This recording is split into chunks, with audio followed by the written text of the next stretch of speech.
24/7. Other opposition parties. They argue, I conclude. They deflect, I drill down.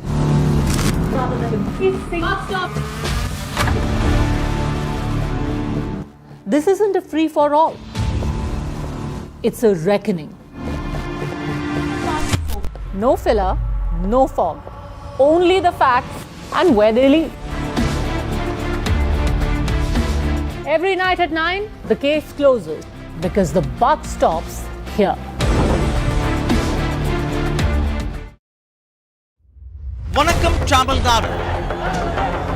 Now the battle for Tamil Nadu 2026 is open now. After Chief Minister Stalin rolls up.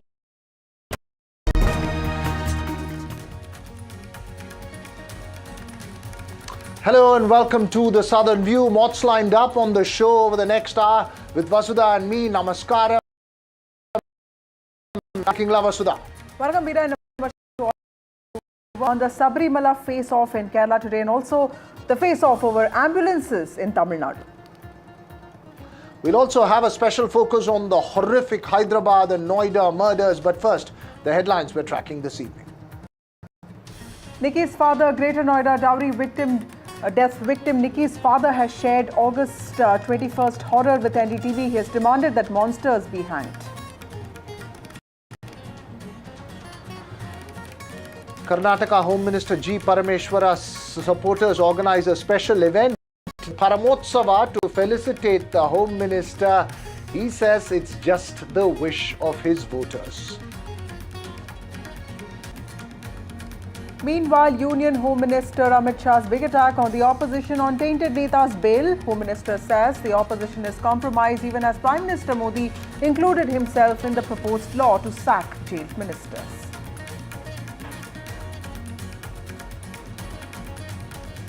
Well, first up this evening to that big face-off, Vasudha, that's brewing in Kerala. The state BJP is threatening to hit the streets and protest against the Kerala government's decision to invite Tamil Nadu Chief Minister M.K. Stalin as chief guest for the first ever global Ayyappa Sangamam in Pattanamthitta on the 20th of September. Kerala BJP President Rajiv Chandrasekhar warned that the party would, quote-unquote, resist the participation of both M.K. Stalin and Kerala Chief Minister Pinarayi Vijayan. That's right, we are accusing both PinarayiVijayan and M.K. Stalin of insulting Hindu sentiments. The state BJP president, Rajiv Chandrasekhar, has demanded an apology from both leaders if they were to attend this event. In Kerala's charged political atmosphere ahead of the assembly elections, this could turn into a political issue. While PinarayiVijayan has taken a firm stand against right-wing groups and, of course, the BJP on the issue of entry of women into the Sabrimala temple, the BJP has zeroed in on Stalin for his son Udayinidhi's remarks on Sanatana Dharma. Can you imagine PinarayiVijayan hosting an Ayyappa Sangamam? This is the man who abused Sabrimala's traditions, who let loose a whole movement to try and disrupt Sabrimala, arrested scores of protesting bhaktas, filed cases against so many Ayyappa bhaktas, and then inflicted violence against so many of them who have been irreparably damaged due to the violence. This man, 3 months before an election, now wants to hold an Ayyappa Sangamam. I mean, there is a limit to hypocrisy, I would think. There is a limit to opportunistic politics that I would think in common sense we should all agree to. But this is taking hypocrisy and opportunistic politics and this politics of trying to fool people, and as we say in Malayalam, Viddiyakana Rashtriyam, to an extreme level. So we have made it very clear, if Stalin, the man whose son has called Hinduism and Hindutva a virus, even remotely comes to Kerala to participate in Ayyappa Sangamam, we will not allow it.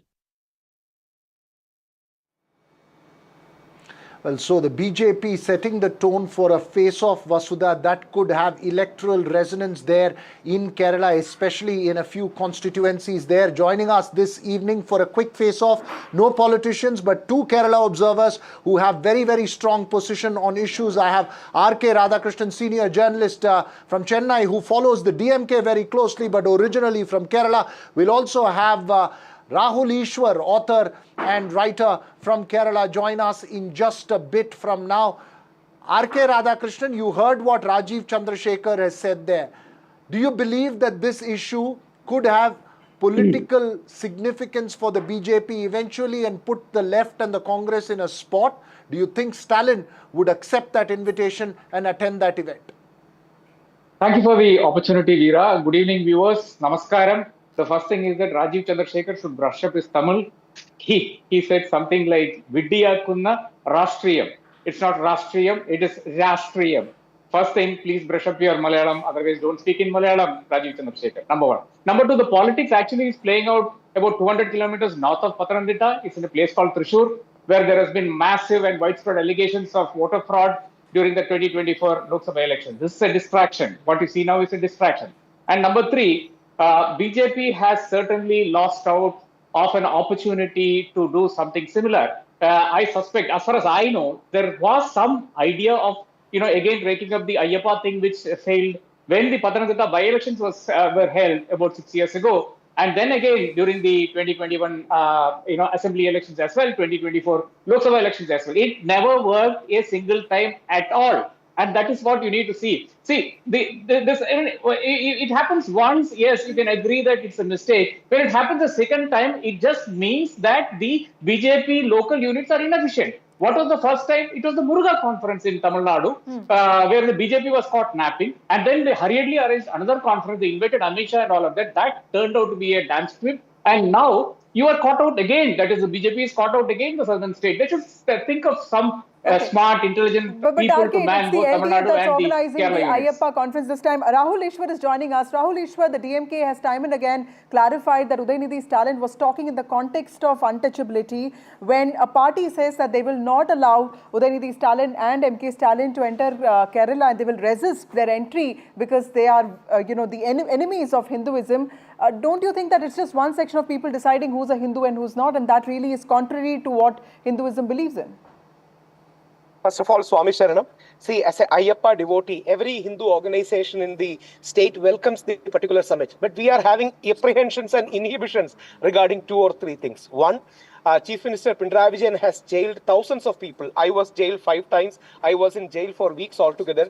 My grandmother was the first person to be arrested in the Sabarimala protest. Second was my mother, and third was me.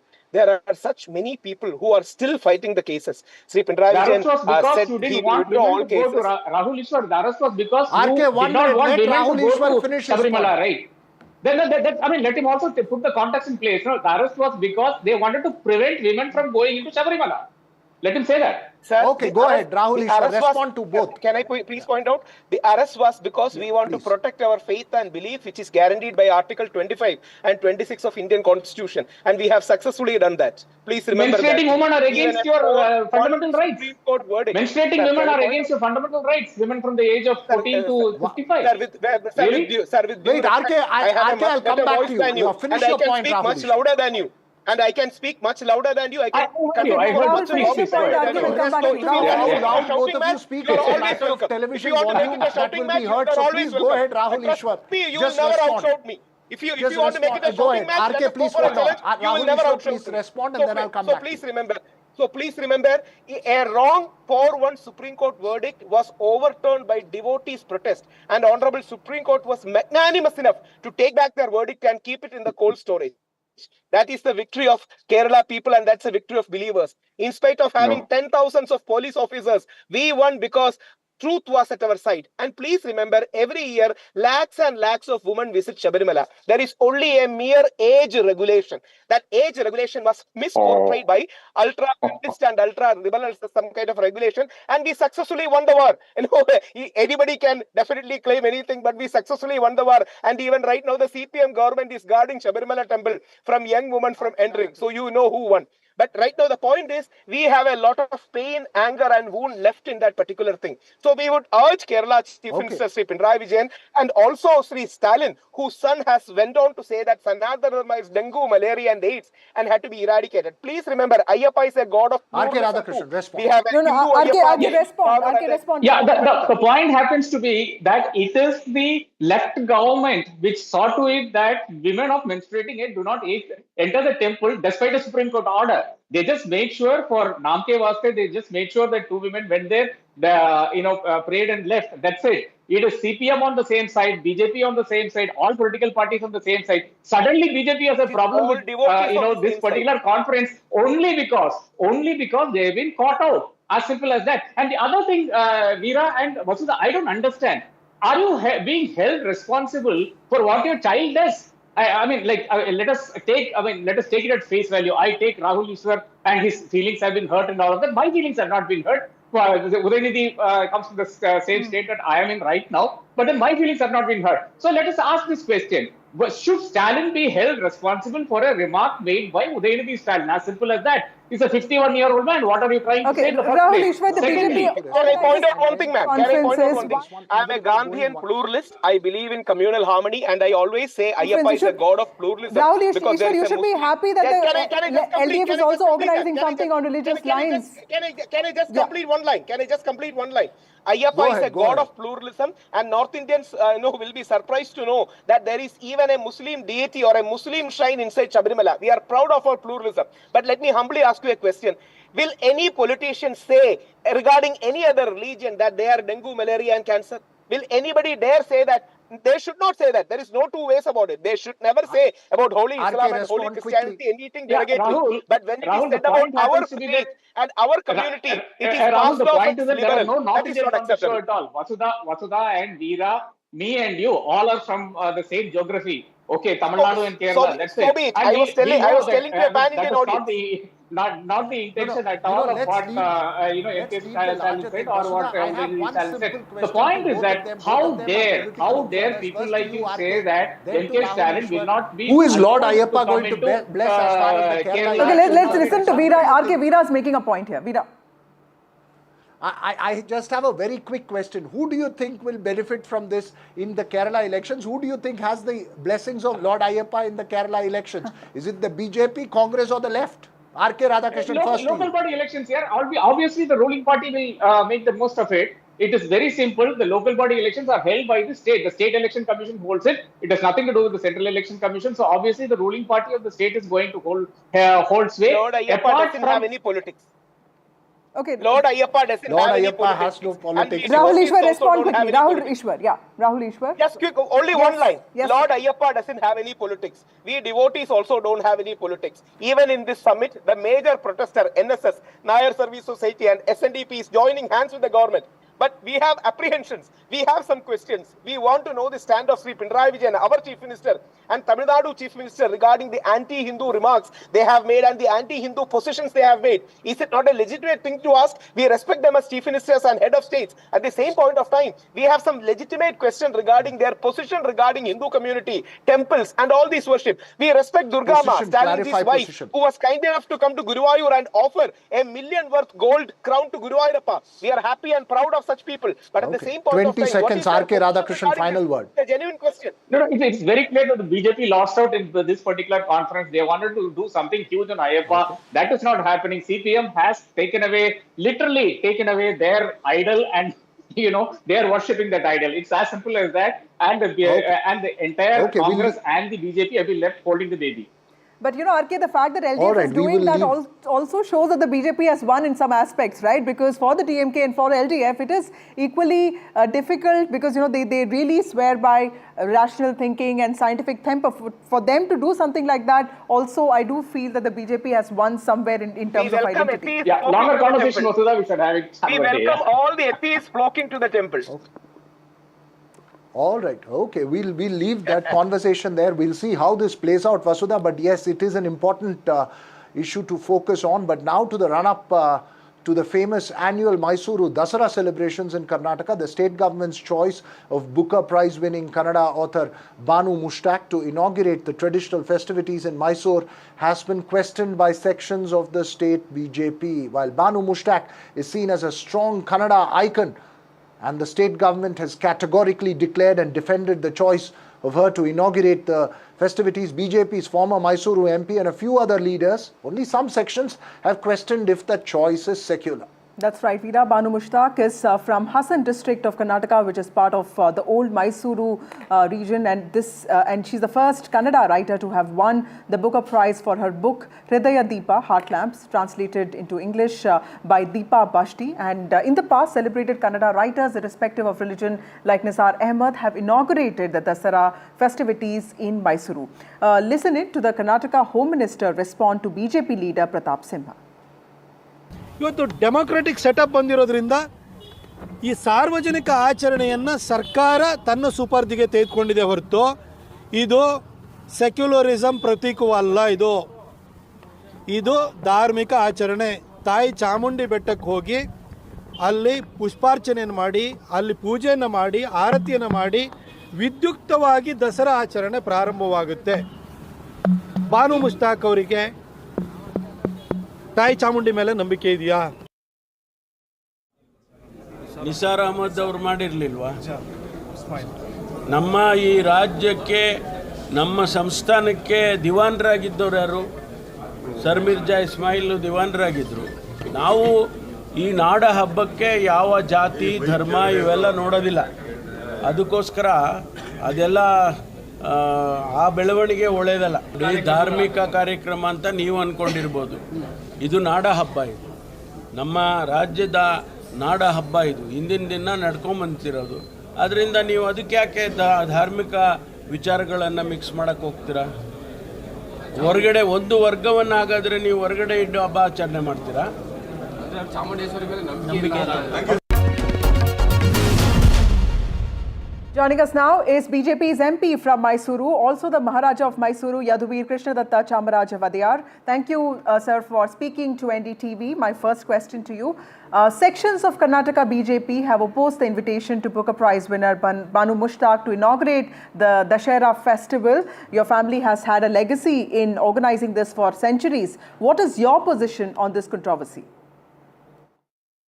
Well, as far as Miss Banu Mushtaq is concerned, she is a very noble personality, has of course represented Kannada literature, Kannada language at the highest level, and has brought acclaim towards Kannada Sahitya or literature in a very big way, for which we are all very eternally grateful to her. Secondly to that, she has done a great deal of social good. She has especially worked for the cause of Muslim women in allowing them entry into mosques. She was even had a social boycott against her in 2000, has even had to face death threats, etc. In this upliftment of Muslim women that she has endeavored to do all throughout her life. These are all very noble causes, and in that viewpoint, she is a very apt guest to come here and inaugurate the Dasara festivities.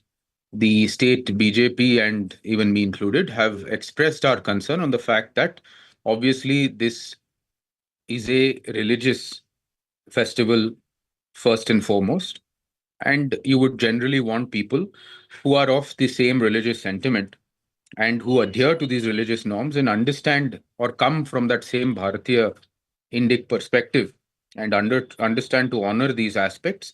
If that is the case, then we have no objection to her being here. But as we are unclear on this matter, we have asked for some clarification on it. Sir, as you say that, is it not important to keep religion out of these Dasara festivities? What's your message to those in your own party objecting to an invite to Banu Mushtaq to inaugurate this festival? I have personally always felt that the Dasara festivities that the state does, obviously being under a secular framework, cannot have any dharmic significance. The rites and the pujas and the rituals are all done by my family. Done in a private perspective within the confines of our private household, that being the palace at Mysore. The state, of course, celebrates the Dasara as a Nad Habba or state festival, but it's like any other state festival. It has obviously officially no religious connotation because it's the state conducting it, and it has to be of a secular outlook. But given the background and given the fact that the state still puts the idol of Chamundeshwari in the Ambari on the last day in Vijayadashmi and still adheres to the 10-day festival framework, which is purely dharmic and Indian in its outlook. These matters are, of course, tremendously sentimental, and the sentiments of the people of this city and of the state should be also looked into when the state does or takes such decisions. So what's your message across? Would you want a review? We've seen guests such as Nisar Ahmed or Girish Karnad in the past. These are people who work for Kannada. So you would agree that this festival is well beyond religion, one religion. Well, I think at this point it's obviously hard because it will be an insult to have obviously invited her and then go back on it. The state, this government in particular, has at many times called personalities who don't particularly adhere to India's dharmic background or have been opposers to it. Nisar Ahmed was there. There was Girish Karnad. All of them are personalities who don't necessarily fit the bill when it comes to a purely dharmic ritual or a purely dharmic festival. But nonetheless, I think the state should definitely consider the sentiments of the people here. And I leave it up to the state. We have expressed our concern. How they take action on this or they react to this is up to them. Right, sir. Like you said, so this is a state festival, but there's of course a cultural angle to it, a social aspect of people coming together. Dussehra clearly has roots in the Hindu religion. Is there a message that you want to give out to the state government? Well, it is quite obvious that the Congress government, and it has made no secrets about it, hasn't been particularly enamored or hasn't played to the sentiments of the people when it comes to our dharmic rights and our dharmic kshetras.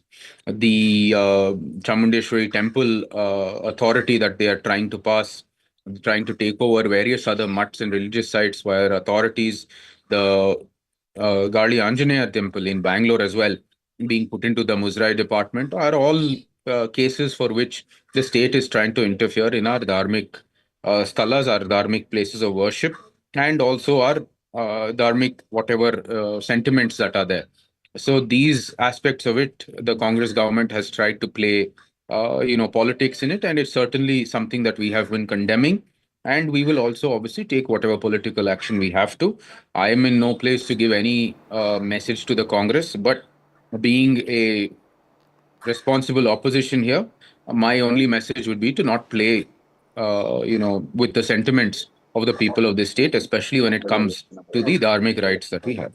Okay, so not to politicize the sentiments of people. Thank you, Yaduvir. Mysuru MP Yaduvir Vadiyar there on the controversy around the festival in Mysuru being inaugurated by writer Bhanu Mushtaq. He's saying that there's no disrespect for the writer that he has, but that the state government needs to understand the sentiments of the people. In a sense, balancing his party sections which have opposed as well as the larger impression and image of the Dussehra festivities which are well beyond religion. He's primarily endorsing Vasudha, the choice of Bhanu Mushtaq by the state government, not questioning that at the moment. Now to a face-off over ambulances in Tamil Nadu at AIADMK chief Edappadi Panichami's political rallies in the state. Over the past few days, the AIADMK has been accusing the state government of purposely sending ambulances to cut through the former chief minister's rallies and disrupt the crowds. And last evening, AIADMK workers even gerawed an ambulance in Trichy at a public function, Vasudha. That's right, Veera. The face-off marks a new low in Tamil Nadu politics, and that the AIADMK has even released a video to claim that at most rallies by its leader, an ambulance has disrupted the crowds. Edappadi Palanisamy has even warned ambulance drivers and the DMK, and DMK of course has hit back at EPS now and the AIADMK for not respecting ambulance drivers.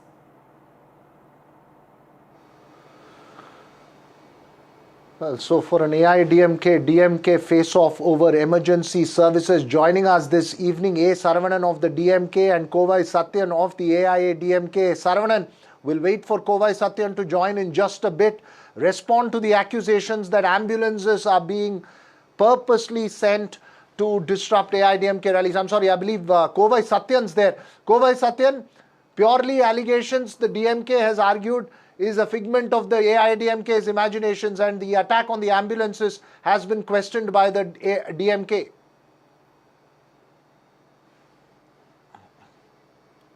Okay, we'll try getting okay. Kovai Satyan in just a bit, but yes, but Veera, let me tell you, when I was in Metropolitan last month, I did see an ambulance there, but then this allegation looks quite far-fetched to me. But yes, anything could be happening in Tamil politics. What do you think of this controversy, and where do you think the party's position stand as of now? Well, I don't want to take a side on this, but it could mean a new low, Vasudha, if ambulances have become the center of a controversy, and the fact that ambulances, the leader of opposition is accusing that ambulances have been sent across through his rallies purposely to disrupt the crowds. In fact, they released videos of several ambulances, several rallies in several parts of the state where they claim, the AIDMK claimed, ambulances have come across. The DMK, of course, categorically refuting it, in fact laughing it off at some level, saying this is absolutely absurd allegations. And that image that you see on your screens, Vasudha, is what concerns me the most in terms of that attack on ambulances there at Trichy. I believe our guests, both Saravanan and Kovai Satyan, are through. Saravanan, first respond to the accusations, which would mean a new low, if they are true, in Tamil Nadu politics, of ambulances being used to cut through and disrupt crowds at Edappadi Palaniswamy's rally. That's the accusation made by the AIDMK. See, you're not bothered about what the way he's going on his campaign. He's not able to make any dent. He's not able to gain any traction. He's not able to hold any sway even over the ADMK cadres. Now they want to grab the attention. Whatever he is saying, whatever he is speaking in public is not also newsworthy. He's saying the same things what he has been saying for the last 4 years. There is nothing new in his allegations, or there are no constructive criticism, or what they have done in the last 10 years. There is nothing imaginative in his campaign. So just to grab the eyeballs, these allegations are made. Very preposterous allegations. I don't think we need to stoop so low. Right, Kovai Satyan, the DMK is saying that these are completely ridiculous allegations, and they are just to they're just an attention-grabbing technique. Our leader has almost completed 105 assembly constituencies, and every media is showcasing the thousands and thousands of people who stand in unison and extending their love, support and solidarity with our leader. At every rally, he has questioned the performance of DMK and directly hinted at DMK's incompetence, not able to face the leader's mass reception among the public crowd. This nefarious design by using the ambulance was invented by DMK. Because in Tamil Nadu, anybody, if you go and ask me who is a scientific correct party, even a small child will say which is one. So this ambulance design was exposed by a leader a couple of rallies ago. Now, trying to defend themselves, they this time carefully enacted the plan as if it's real. They planted a guy in the rally and a call was made there and the ambulance came in. This time they sent an ambulance with CCTV cameras. I know the next plan for DMK is to file a PAL stating that we are not able to extend this ambulance service to the Aam Janata because of the rally, and they want to get a gag order. Clearly shows how scared DMK and their entire bandwagon is with the kind of reception our leader is receiving. He is saying our leader has got nothing concrete or new to question, but whatever questions our leader has asked, not even one answer has come to.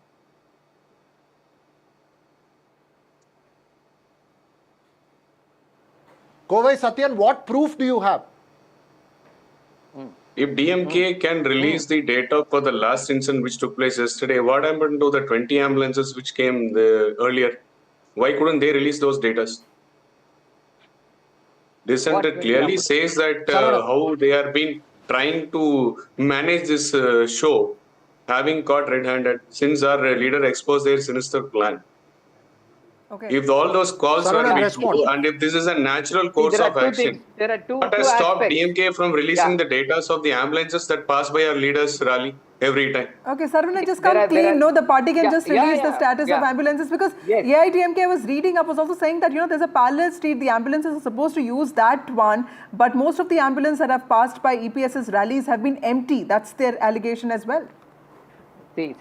There are two aspects to it.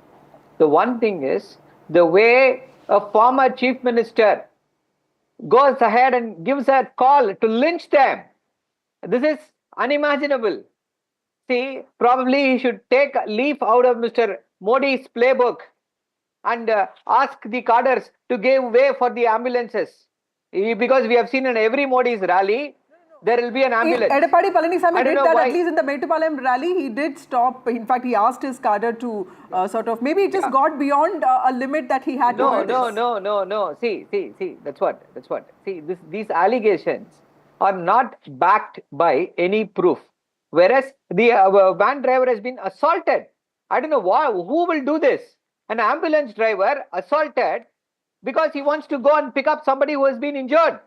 There is no doubt that people were there and they are saying this is a false claim. This is not a false claim. How can this be a false claim? If they have done that, they would have got all the goodwill that the people of Tamil Nadu would have showered. But what have they done? They have gone rogue. They say, please assault him. Look at the visuals. How he is being assaulted, how he is being manhandled. And why? Because the leader is not able to gain traction among the general public. Quickly The respond leader to is not that. able to EPS's go call across. for violence is not fair is what the DMK is saying. The question is pretty much simple. If DMK can release the data for the last incidents with proof saying that the call went on this time to 108, the ambulance moved from here to there, why couldn't they release the same data for the last 20 incidences where ambulance came just in whenever our leader took the podium? The second is, very next day of the last incident is, there was a letter from the Private Ambulance Drivers Association condemning our leader, which was later turned out to be fake. Who released that letter? Is it Arivale, the office of DMK, or it's the pen who are the strategists, or who released that letter? Why police are not able to open their mouth? See, there is a design which DMK are masters. The design is that how to hoodwink the people and how to use scientific means and ways to get into or indulge into corrupt practices. This ambulance theory is a scientific and a nefarious intent to derail our leader's rally. Since our leader exposed it, now they are saying, see, they are thrashing the driver. See, they are behaving 10-second response, Saravanan, and then we'll close this trash discussion. the common man for a free biryani, free parota, free bananas, and they are trying to take lessons on us on how to behave in public. Isn't this an 10 seconds response, Saravanan. They don't have any answers. See, this call to violence, why have they not condemned it? Let them assure that we will not do that. In a democratic polity, there is no place for violence. You cannot ask your cadres. The huge numbers have been called for. There are maybe thousands and thousands of cadres are there. And you can't ask them, go, attack him. Okay. I think that is not point acceptable made on both in a democratic sides. Point made on both sides. I just feel very sad that we are actually at a state of affairs where we are discussing between the principal opposition party and the ruling party of using ambulances to disrupt. Allegations have come to this level, Vasudha, of ambulances allegedly being used to disrupt on the one side, whether it is a figment of the AIDMK's imagination, whether it is a strategy by the ruling force, is irrelevant. The fact that the political discourse has come to this level perhaps is a reflection of many deeper issues. That's indeed true, Veera. It's time for a short break. On the other side, we have an important discussion coming up on the Nikki murder probe and also similar instances of crime taking place against women in other parts of the country.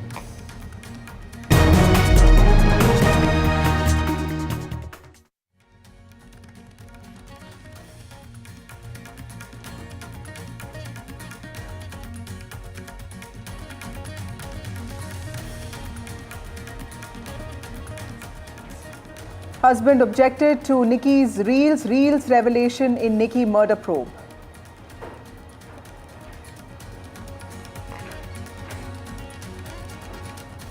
There's a new controversy over Dashera celebrations in Mysuru. BJP objects to inauguration by Booker Prize winner Banu Mushtaq.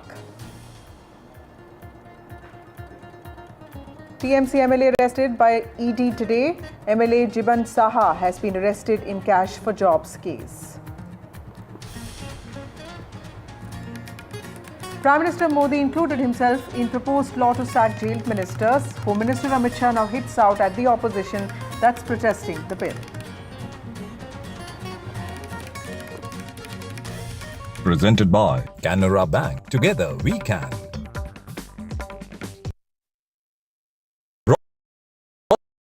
He's a soldier, you are a soldier, and this is war. When the world rages, a soldier stands firm and focused on his mission. Just like Finesta Windows is engineered to keep out noise, dust and rain. Switch to Finesta Windows. Don't forget to watch War 2 from 14th of August.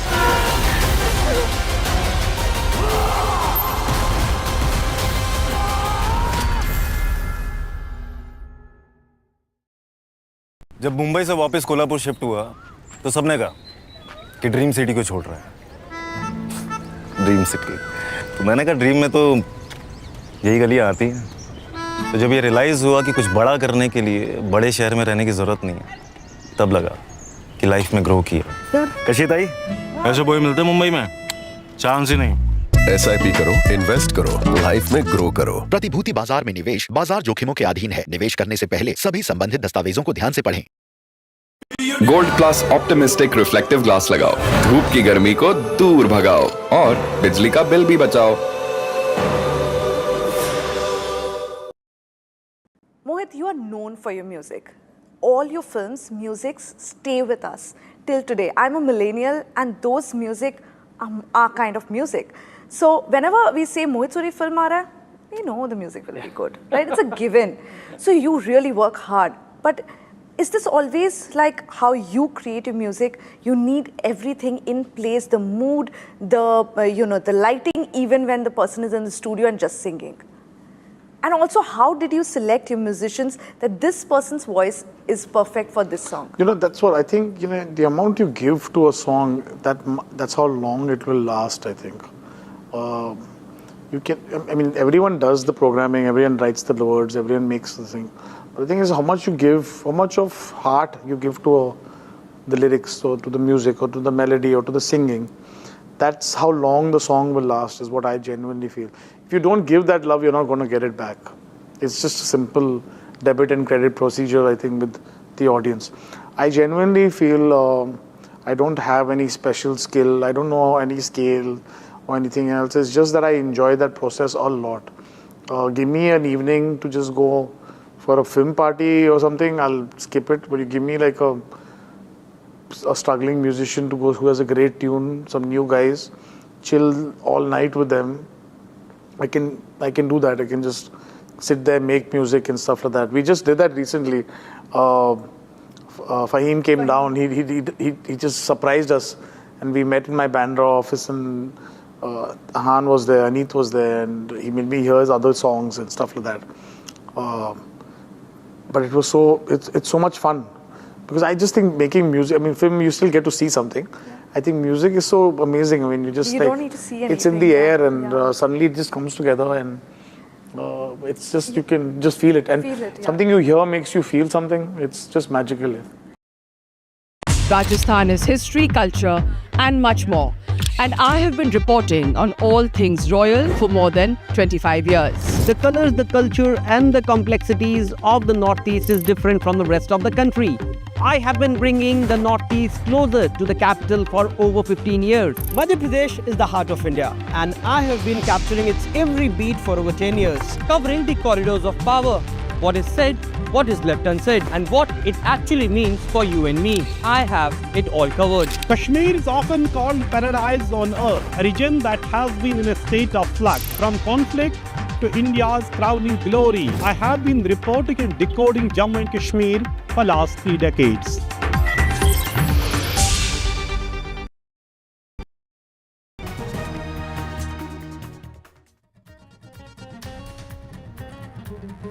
Welcome back. The brutal murder of Nikki Bhatti in Noida, allegedly over dowry demands and fight for her own running an Insta handle. Veena, she was very fond of posting reels, and that's something that her husband did not like. Now, this case has reignited national outrage, but it's far from isolated.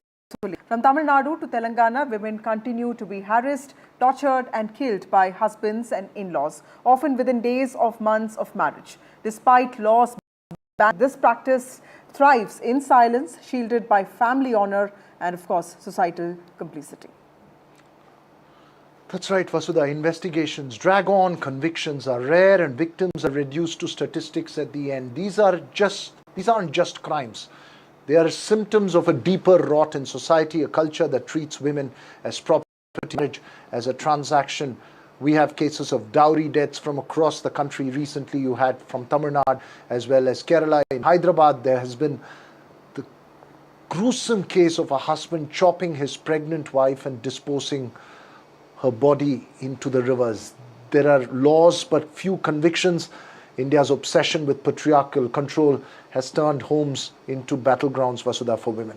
That's right. Heart-wrenching reality, Veera. And the big question, when will we stop measuring a woman's worth in gold, appliances, or even just obedience? And when will justice move faster than grief? That's a question that we are asking today. Joining us now, highly decorated former police officers Kiran Bedi and Vikram Singh. We'll also be joined by several other guests in just a bit. We also have Aviksha Tripathi Jain, who's a conflict psychologist. Let me go across to Kiran Bedi first. Ms. Bedi, it was just last month when I was talking to you about the Radhika Yadav case, and we had a great chat about the autonomy, the freedom for women to express themselves on social media. The dowry death aside, there's also a feeling that families don't really want to check the families that they are marrying their daughters into, and there is no question of autonomy of women, especially once you get married. I tell you, almost barring exceptions, noble, dignified exceptions, use knowledgeable, educated classes exceptions. Having daughters and then marriageable age is a nightmare. In fact, if you ask me, there is no family which doesn't suffer from this kind of nightmare of when they have marriageable daughters and how do they get them married? Who will they get married to? Will it be safe? And what kind of dowry will they demand? What kind of home is it? What kind of in-laws she'll get? And what would be their behavior? It's a nightmare.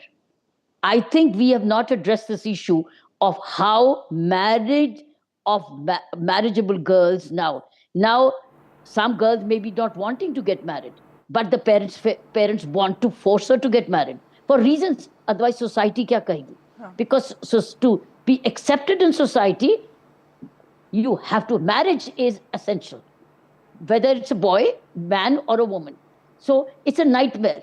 So I think finding the right kind of man, particularly for the girl, is very crucial. And it's also about age, before they get over a particular age. So I think we need to address this issue.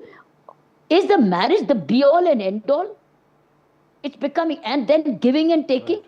And why is dowry? Dowry is a collaboration. It's like a corruption case. I give you, you take. Where's the complaint? Yeah. So you don't even know. Only when it's fallout, it turns sour, or the real person in that person who he was gets revealed, or the kind of in-laws she had gets revealed. Otherwise, it's a give and take. And they continue to give. Every Tihar, every Diwali, every birthday, yes, every New Year, every Dussehra, every Holi. I think every festival is another nightmare for these families. So I think we've never ever addressed it. And as very rightly said by one particular advocate in another channel, that this has now got revealed so badly by the visual. It's a visual of the way the husband pulled her out, yes, and then the mother is also standing, and the way he put her on fire. And even the child has said, Papa ne mama ko mara. Now you have a clinching evidence. It's a close, it's an open and a shut case. So I think today, marriageable girls and families, and then it's very keen that brothers are very keen marriage of the daughter or sister, so that it opens a house for them. Yeah. It enables them to bring their wife along. Otherwise, she may not come. They say, no, I will not come to you because you have already a sister waiting to be married. So I think marriage is a very major. And number two, before Vikram and others come in, marriage, the way we get married, the kind of rituals we follow, and the kind of spiritual guidance we get, and says, don't look now, your home now is your husband's home. Absolutely. Now you go, you're done. So now that's your home. Why don't we say now, girl, my baby, you have two homes. You have your parents' home, and you also have now your husband's home. Yes. So now feel free to come and never. There is no sense of freedom. Now she's gone and gone. Yeah. So I think, I don't Vikram think Singh? the way we've been looking at marriage as a whole as in Indian society, I think it's exceedingly questionable. Vikram Singh? Mr. Vikram Singh. Vikram Singh, Yes, if you can please. hear me, obviously. I can hear you. Yes, can please add go on ahead. to what Ms. Bedi has said. She's made some emphatic points. What Mrs. Bedi has said, of course, may be very bitter, but the fact of the matter is coming from the person who has seen the world and who's one of the most noted speakers in the police uniform. And what she says indeed is the bitter truth that having a daughter of a marriageable age is nothing less than a nightmare. But what have we done to mitigate the nightmare? 60,577 dowry deaths in the last few years and 2% convictions. We could have done much better. Where did we fail our daughters? Where did we fail our people? In the sense that you had the Nirbhaya guidelines, you had the forensic science laboratories, you had the fast track courts, you had the Nirbhaya funds, but everything seems to have gone for naught. Poor investigation, bad prosecution, leading to 98% acquittals. I mean, what a crying shame if we are analyzing where our fault lines are. Today, the advocates and the police say that there is no court work anywhere except in the family courts because the money is there. Apart from the fact, the police are supposed to be an intervening with a positive sense and not with the sense of making money. The police are reportedly, and I hope I'm wrong, and I hope that somebody will contradict me, that they promote this kind of a litigation and settlement, and they promote this kind of an unethical, uncalled for negotiations and milking both the parties white. Right. Then the courts are no better. Absolutely. Aviksha Jain, you're a clinical psychologist. There are two people I want to know about. One, of course, the father who kept saying that the daughter told the family that she was being abused, she was being harassed, and the mother of the man who also was completely complicit in this whole violence, the video that Kiran ma'am also spoke about. What really leads to aggression of men and women, specifically in a patriarchal society like us? Because it's very depressing, but this is something that keeps happening. A very, very unfortunate incident, like you rightly mentioned, Vasudha. And like ma'am and sir have said that, the patriarchy and, the problem is rooted much, much, much deeper than what we look at the surface. So like you rightly said, the girl went back to the father a couple of times to say that, I am being domestically abused. But the father, I was listening on some other channel where I was speaking, where he said that, we got the girl educated, we got her to build a parlor for herself, and she was self-dependent. But even then, he could not gather the courage to ask her to come back because he was afraid of the societal pressure, is my understanding. Because of the community pressure, because, what will you do with a divorced daughter? What will you do with a daughter who has come back? So these kind of pressures where the society is not supporting parents in bringing the daughters back is also something that we need to look at. And also the mother, like you rightly mentioned, she was not just raised in a patriarchal society, but being even a woman, she is actually supporting that society because she feels her sense of power is coming by supporting the men in the family. Because if she supports the woman, she may not be of any use. So she wants her position to be absolutely, cemented. Right. So she thinks that will come if I do it with my son. So she has not raised the red flags. She has not told her sons that this is not accepted. Right. Kiran Bedi, I like the fact that you said that every daughter needs to be told that there are two homes. I know every mother has told her daughter that, there's no question of divorce. That's the first advice when you're going to get married. Ma'am, but, this whole thing about financial independence. Today I saw a lot of tweets saying that ladki ko padha do, make her start earning. Once financial independence comes, she will be able to take care of herself. That doesn't seem to be working because in the case of Radhika Yadav or in the case of this particular person, Nikki, both of them were financially independent and still, they could not counter the monsters in their lives. Well, Only the problem is the kind of quality education parenting is giving, the kind of quality education that schools and colleges are giving. They are not making our girls independently self-reliant thinking, dignified, and telling them marriage is an option. You may or may not exercise. And if your parents are not happy with you, okay, start your own home. Start your own home. No problem. Why are we not able to do that? I think there's a problem, first of all, in parenting, the way we're grooming our boys and girls terribly. Boy is growing by entitlement, and girl is in fear of migrating, that one day I have to go, otherwise I'll be a burden. Third, she doesn't understand that if that is, she can start her own home. That means you need more infrastructure, more social systems, more women's hostels, working women's hostels, where they can come and stay with other friends as a network. That means systems in place. And I 100% agree with Vikram. What Vikram has said is a collapse of the judicial system as well. We have not made any exemplary fast punishment announcements of these kinds of deaths. Now, in this case, if we do not get a judgment within the first 6 months, it will have the same fate. And after 6 months, you and I will be discussing one more such a case. But when this is an open and shut case, what more? What more do you want? The child is speaking, the audiovisual is speaking, everything's there. One is, will we have a one is judgment punishment, ma'am. I think there's... Ma'am, sorry, we lost your connection there for a bit. One is punishment, Mr. Vikram Singh. The other is a larger social introspection into how we approach it. I think the core concern is there. Despite several such cases, it remains a callous reality in the society, one that's condoned in several places under the carpet. Let us make no mistake about it. Both are the two sides of the same coin. The certainty of punishment, I don't say it will end all dowry deaths and cases, but it's a major deterrent. In this case too, the girl's parents married both their daughters off in the same family, knowing fully well that the daughters are being brutalized, spending dowry after high-end Scorpio, the bullet car, the 30 grams of gold, as also the demand for 36 lakhs, and then last but not the least, the Mercedes car.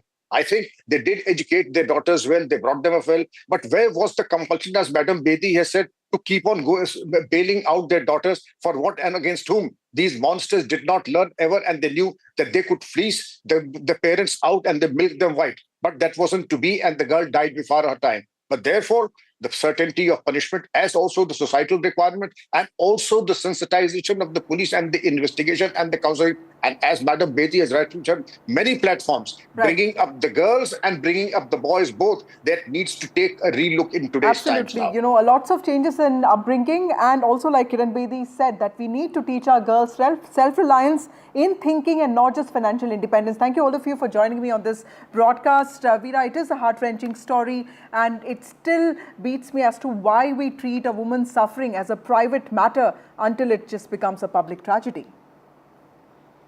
Well, deeply disturbing reality there, Vasudha. Time for much introspection. That's all we have time for on the Southern View this evening. News and updates continue right here on NDTV.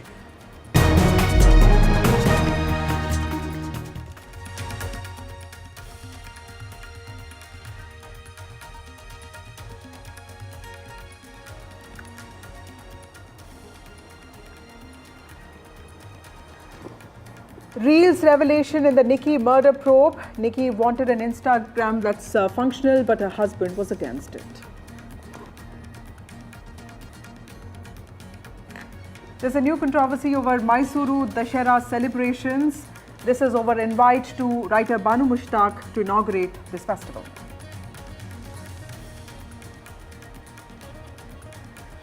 TMC MLA has been arrested by ED today. Jeeban Saha arrested for cash for jobs case. Prime Minister Modi included himself in proposed law to sack jailed ministers. Home Minister Amit Shah now hits out at the opposition. Presented by Canara Bank. Together we can. He's a soldier, you are a soldier, and this is war. When the world rages, a soldier stands firm and focused on his mission. Just like Finesta Windows is engineered to keep out noise, dust and rain. Switch to Finesta Windows. Don't forget to watch War 2 from 14th of August.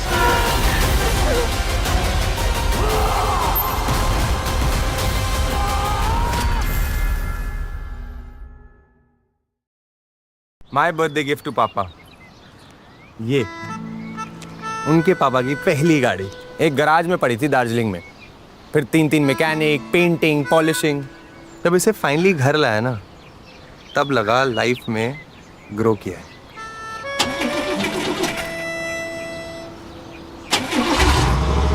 बुलाओ। SIP करो, invest करो, life में grow करो। प्रतिभूति बाजार में निवेश बाजार जोखिमों के अधीन है। निवेश करने से पहले सभी संबंधित दस्तावेजों को ध्यान से पढ़ें। That's huge. That is a biggie. It's out there. Gold plus clear glass, पार हो या नियर, सब कुछ दिखे clear.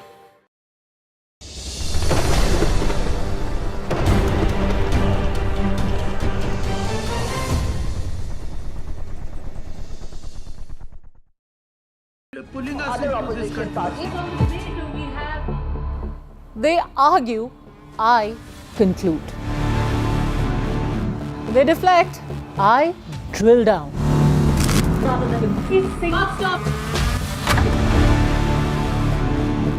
This isn't a free-for-all.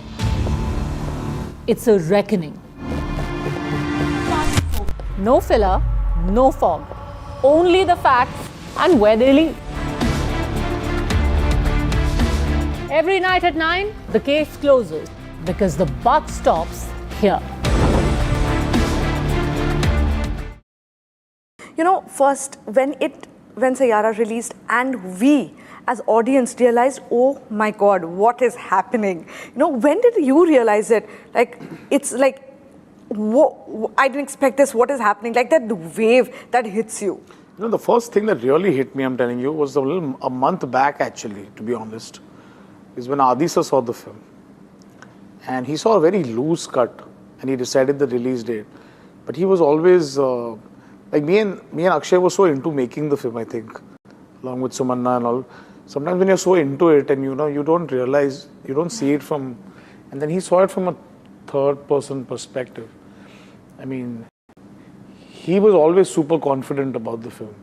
And he had actually had this talk with me about how I've done. And yeah, we all grew up. I was in the 8th grade when I saw Dilwale Dulhaniya Le Jayenge and said I want to make a love story like this. For a person like him to say that, you've made a great film. All he had asked for me was to make your best film for me. And I did, and I'm just glad that, so that was the first thing, and that validation was great. I wasn't shouting over the roof for it.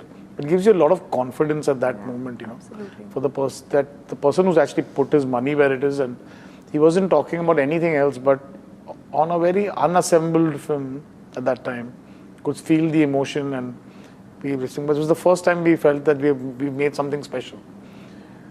But yes, once the numbers came in, I think then it was Akshay. The advance. Yeah, and the advances came in, and then people were sending me messages, and all they said, no, don't listen to anyone. So I at one point just put my phone off and said, this is getting too out of hand. And then in the night we got the number. The markets move fast. And so should your portfolio. Expert insights, real-time stock picks. Do I buy Ola? Should I hold ICICI for the long term? Buy, sell or hold. The answers you need, straight from the experts. Callers from India and across the world. Connect live, ask, decide and invest wisely. Your portfolio, your future. Ask Profit.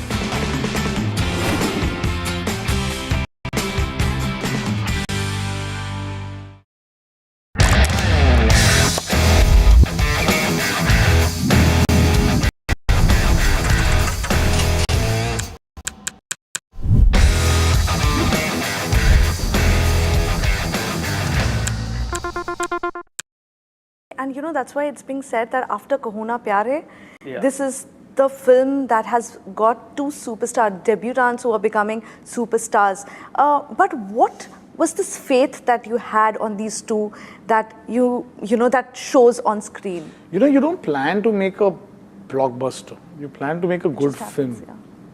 And that's what I think they never let me, they didn't put that pressure on me to live up to. They never gave me a number that we have to hit or a so-called figure that I have to open to. There was all these trappings were just not there, which normally producers do end up putting that pressure. You know, then you make wrong things. Then you add a song for a shadi song.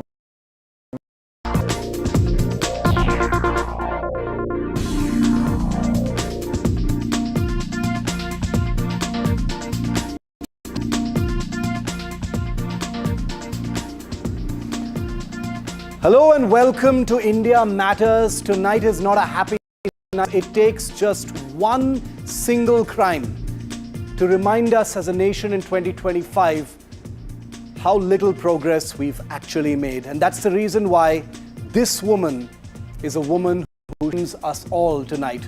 But I'm going to be saying something on tonight's show that may offend you all, but I urge you to keep listening.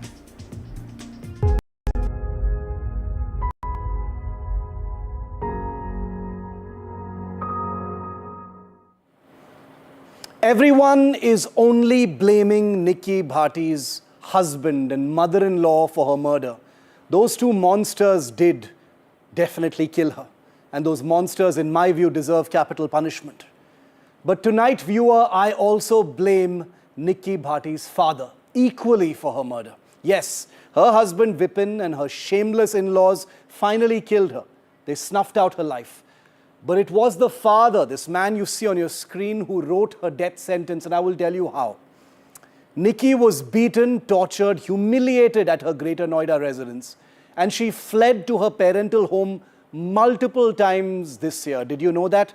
3 times she fled to her father's house, and every single time she was pushed back into the fire. Now, her father, grieving father, I have to respectfully say, still surrounded by village elders, blames only the husband. Do I offer Bhikari Singh Paila my condolences? Of course I do. Who would not? But I have no sympathy. I have zero sympathy for the father tonight. His tears do not move me even a little.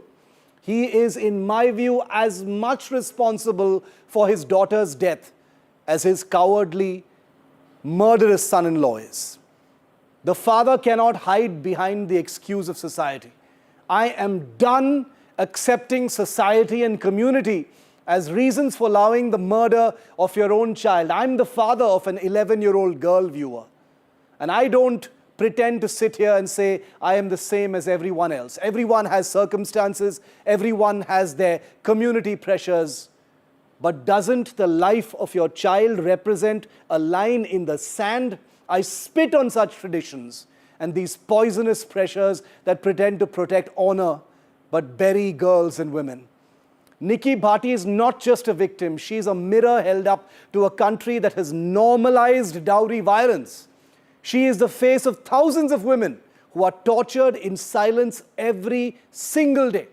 Most of those stories never make it to the news because of so-called parivar ki izzat, family honor. Many are buried suicides. Some end in brutal murders that are quietly settled in police stations. A small, minuscule number come to light because of mobile phone videos or social media. Nikki Bhati is lucky we even know about her death. Look at the data. More than 6,400 dowry deaths reported in 2022 alone. That's the last year for which we have Crime Records Bureau data. That is 18 women every single day reported. Every single day in this country, a young woman is beaten, strangled, burned, forced to kill herself because a man and his family wanted more money. And we still allow fathers to sit on television like Bhikari Singh Paila and say, society made me ignore her pleas. Society made me get her married to this family despite knowing that they were demanding dowry. What kind of society is this where parents wash their hands of responsibility by blaming tradition? Am I wrong in wondering what kind of ridiculous tradition, what kind of ridiculous families, what kind of ridiculous communities put anything above the lives of their children? Where community elders and shameless panchayats, murderous panchayats in Uttar Pradesh and elsewhere, decide what women must endure in the name of family izzat. This is not culture. This is not tradition. I spit on these traditions tonight. This is barbarism dressed up as family honor. And we are, let me remind all of us, in 2025, Vipin Bhati, the cowardly, shameless husband, is a coward and a criminal, and I sincerely hope that he faces the news. But he is the smallest part of this nightmare. He is the one who drove the knife into her. The real murderer is the society that has normalized dowry and every parent who sacrifices their daughter to its rituals. How many of you watching tonight, viewer, know of a dowry case in your own family circle, your own mohalla, your own gated colony? Do not look away. Do not dodge my question, however uncomfortable it may be tonight. You may look at me and say, Shiv is being insensitive by attacking a grieving father. I have no sympathy for this grieving father because he sent Nikki back 3 times this year. The last time just a few days ago, only for her to be burnt alive in front of her 7-year-old son. This is the truth we have all buried. So I say tonight to Bhikari Singh Paila, the shameless panchayats of Dadri, and everyone in that family who convinced young Nikki to go back to her marital home. Nobody is fooled by your useless tears tonight. Nobody sympathizes with your community constraints. Nobody understands the pressures. And the reason for that is your murdered daughter. You sent her to her death 3 times this year. The message to the family she married into was that Nikki's parents don't care about her being beaten and tortured and set ablaze. And so they took the next step. It is you who wrote her death sentence. And I wasn't joking when I said Nikki Bhati was sent 3 times back to her marital home despite arriving at her father's house bleeding and bruised. It started, and I'm talking about just this year. She's been married 9 years, February 2025, this year. Beaten by the husband, Nikki and her sister went home. Vipin, the husband, and his family apologized, and the sisters were sent back on the advice of these shameless panchayats. 16th August, the second time, Nikki was beaten bloodless again by her husband. This time she again fled to her parents' home. A compromise was reached between families mediated by village elders. 21st August, that was the final time she would ever see her parents. An argument broke out between Nikki and Vipin. She went home, father sent her back. She was set on fire. And now she is completely dead. Well, I spoke to Bhikari Singh Paila, the father of Nikki Bhati, for whom, as I've just said, I have zero sympathy today, because he's the one who wrote the death sentence of his daughter.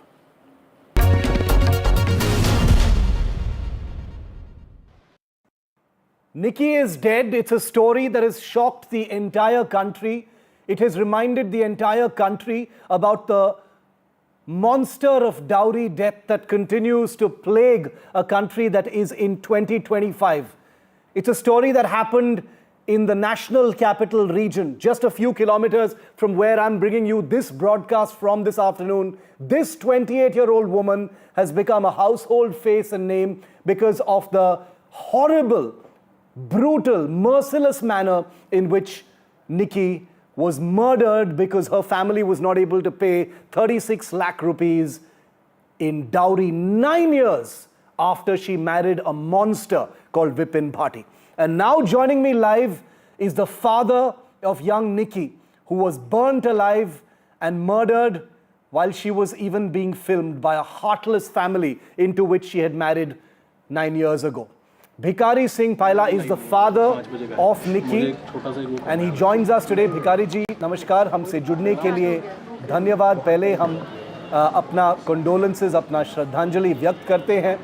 मेरा पहला सवाल भिखारी जी, उस दिन क्या हुआ था हमें बताइए. अभी तक 2-3 वीडियो क्लिप सामने आए हैं जिसमें साफ दिखाई देता है कि क्या हुआ था, लेकिन आपके नज़र से क्या हुआ था, डिटेल में बताइए भिखारी जी. चिंती बेटी को जलाया जा रहा था, मेरी बेटी को.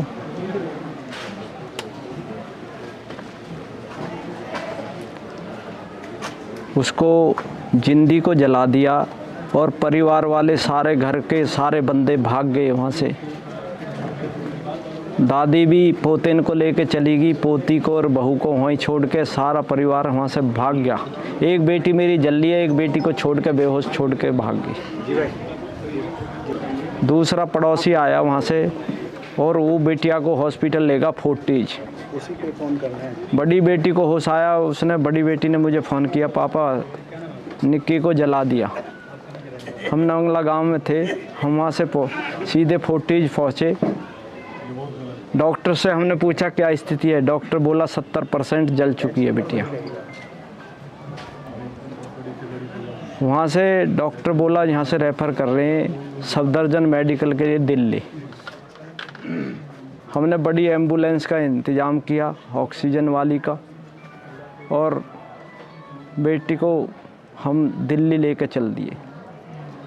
बेटी के पल्स कम हो गए, बीपी लो होने लग गया। हमने सोचा ये दिल्ली नहीं पहुंच पाएगी, सेक्टर 27 ले जाएंगे, कैलाश हॉस्पिटल में इसको एडमिट करेंगे।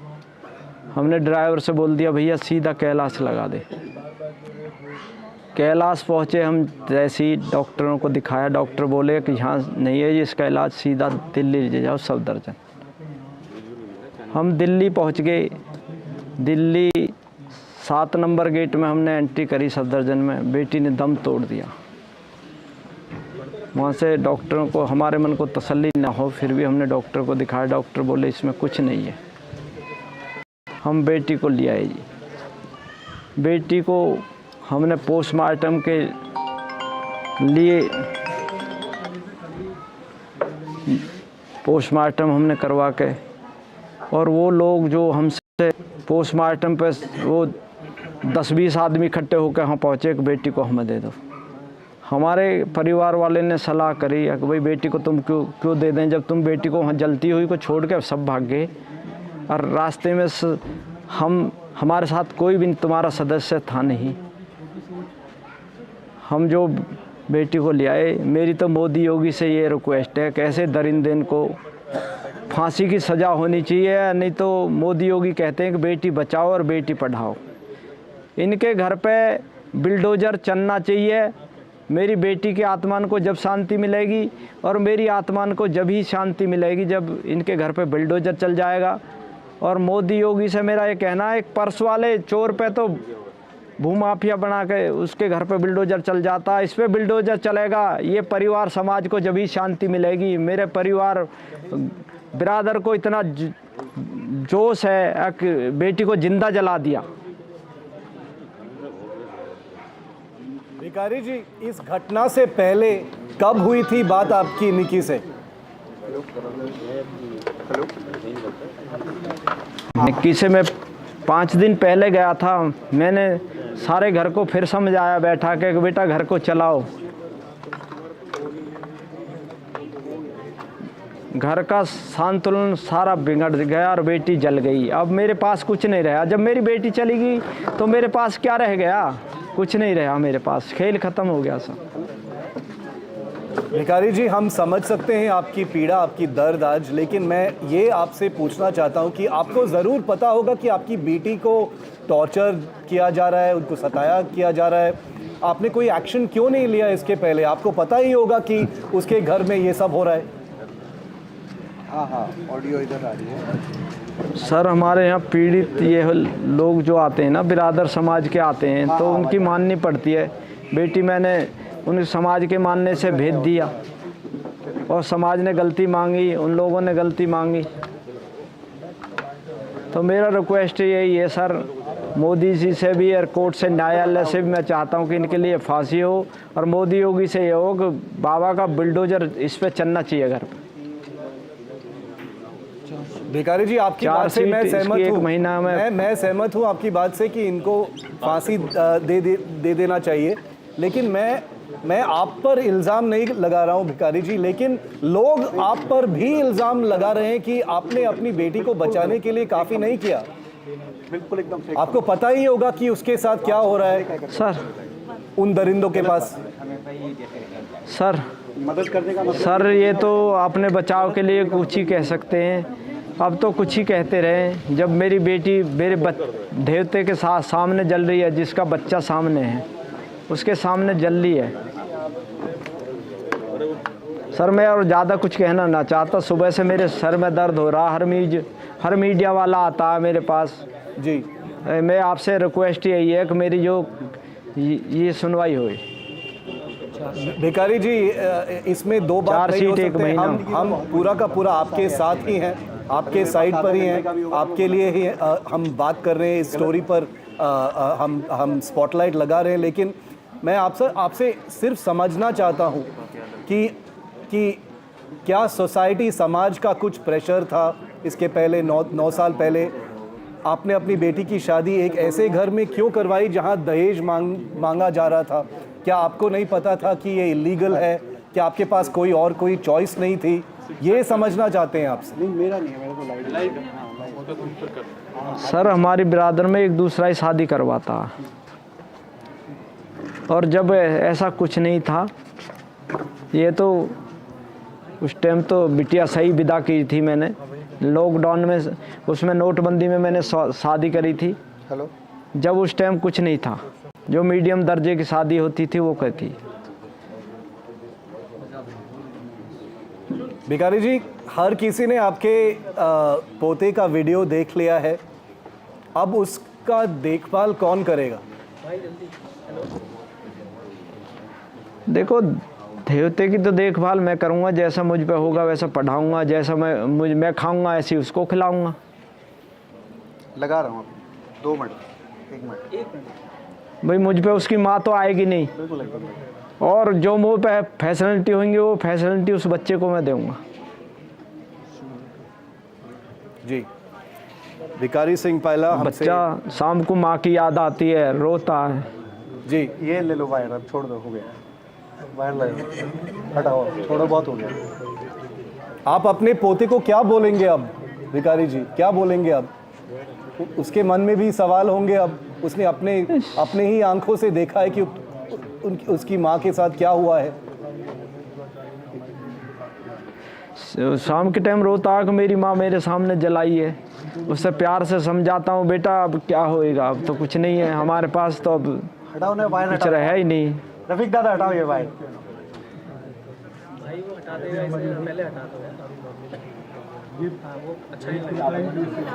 We can understand the pain.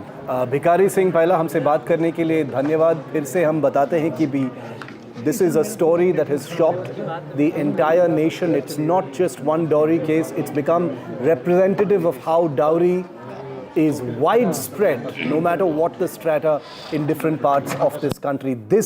The death of Nikki happened in the national capital. And on NDTV, death by dowry continues to be a national campaign.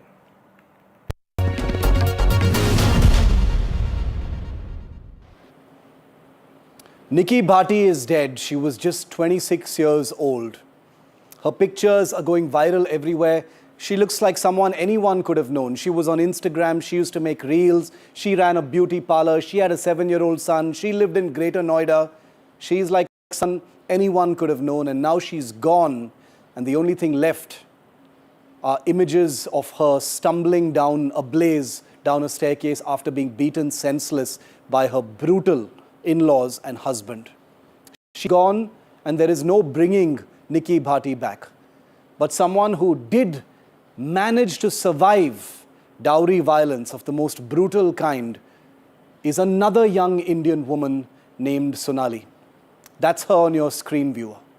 Newly married, she's been brutalized in Gwalior by her in-laws and her husband, and she currently is in Delhi's Gangaram Hospital fighting for her life. I've taken the decision to show you this picture without censoring it, with the permission of the family, because this is the reality and I don't want anyone to look away tonight. The father of young Sonali, we've managed to convince him to be with us live today, because unlike Nikki, who is gone, she's dead, Sonali is fighting for her life for the last few weeks in the intensive care unit of Gangaram Hospital. And we're also joined by Dr. Ranjana Kumari and Niharika Karanjawala Mishra, who's a lawyer. Satish ji, मैं आपके पास पहले आना चाहता हूं। सोनाली के साथ क्या हुआ था, डिटेल में बताइए कि क्या हुआ था, उनका हालत कैसे है अभी, बताइए सतीश जी। सर हालत तो ठीक नहीं है सर, गंगाराम में अभी ऑपरेशन चल रहा, वो ट्रीटमेंट चल रहा है सर, और वेंटिलेटर पे रखी हुई है, वो तो सर आप देख ही रहे हैं।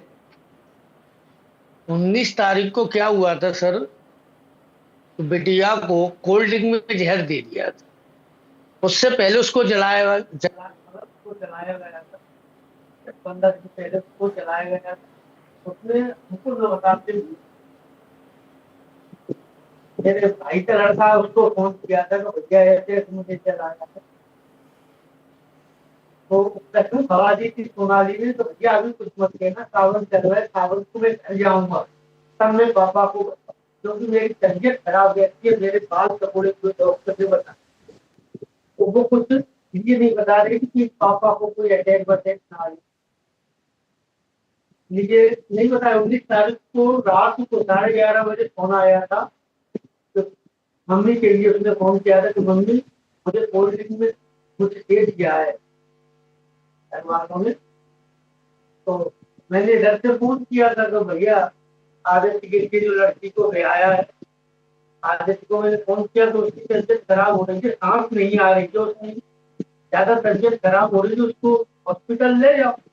तो बोले तो वो मैं रात को कहाँ ले जाऊं, और लॉक डला हुआ था, चाबी खो गई थी, तो मैंने कहा चाबी खो गई है, उसका लॉक तोड़ दो, 200-250 रुपए का ताला आएगा, उसको तोड़ दो।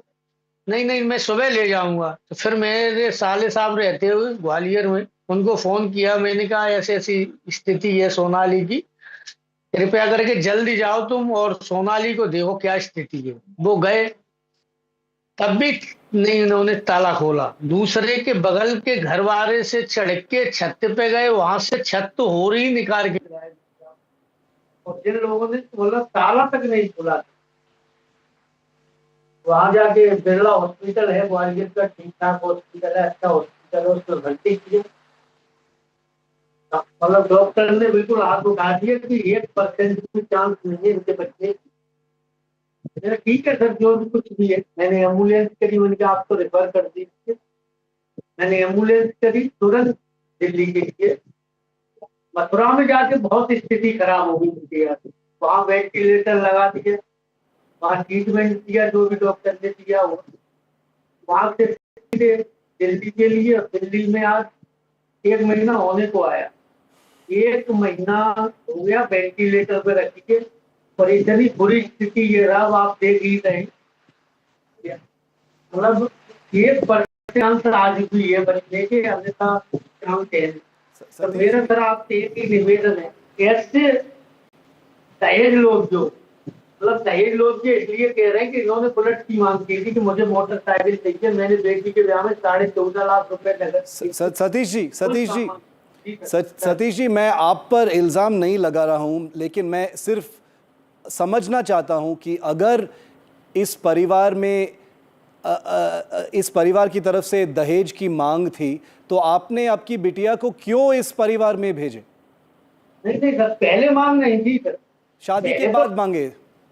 हाँ बुलेट मांगी थी कि बुलेट और दो जी, मोटरसाइकिल बुलेट दो, तो हमने बोला था कि मेरा एक बड़ा लड़का है वो शादी लाए, तो मैंने कहा जब उसकी शादी होगी तो हम बुलेट भी दे देंगे, आज नहीं दे पाएंगे। 14.5 लाख रुपया देने के बाद हमने बुलेट को भी डिमांड किया। It is truly shocking.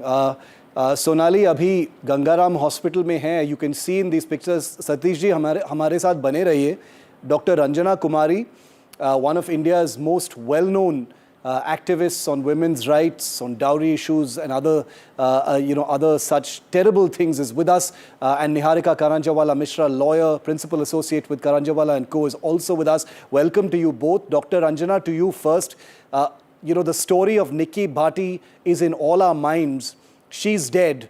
And these pictures now of young Sonali, her father is live with us right now. She's fighting for her life. She's on ventilator after being brutalized over dowry demand that was made after marriage. What would you say to these families, ma'am? These are terrible statistics. 6,400 women have died in dowry demand cases in 2022, and I am guessing that's just a tiny fraction of what the real number is.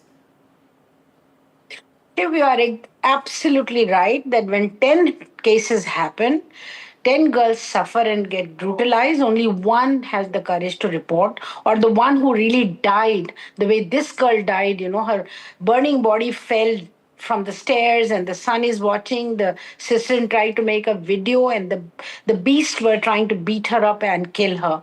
Then only those kind of cases come up, and we have been fighting against this such an entrenched system which even was illegalized, but nothing has happened because the law never, except for initial few years, has never been implemented effectively, because a lot of people started making noise that women are smart, they are educated, they are. Now ask them what they have to say about this, because this is a society which has absolutely no intolerance for such a crime, which is totally crime against humanity, not against just women. And as you were saying, that whole country is today in a shock. No, globally people are asking questions. Every newspaper, every channel is asking, what is this going on in India? So I think, we are putting not only ourselves to a huge amount of, presenting a society which is so criminalized for want of or greed for money.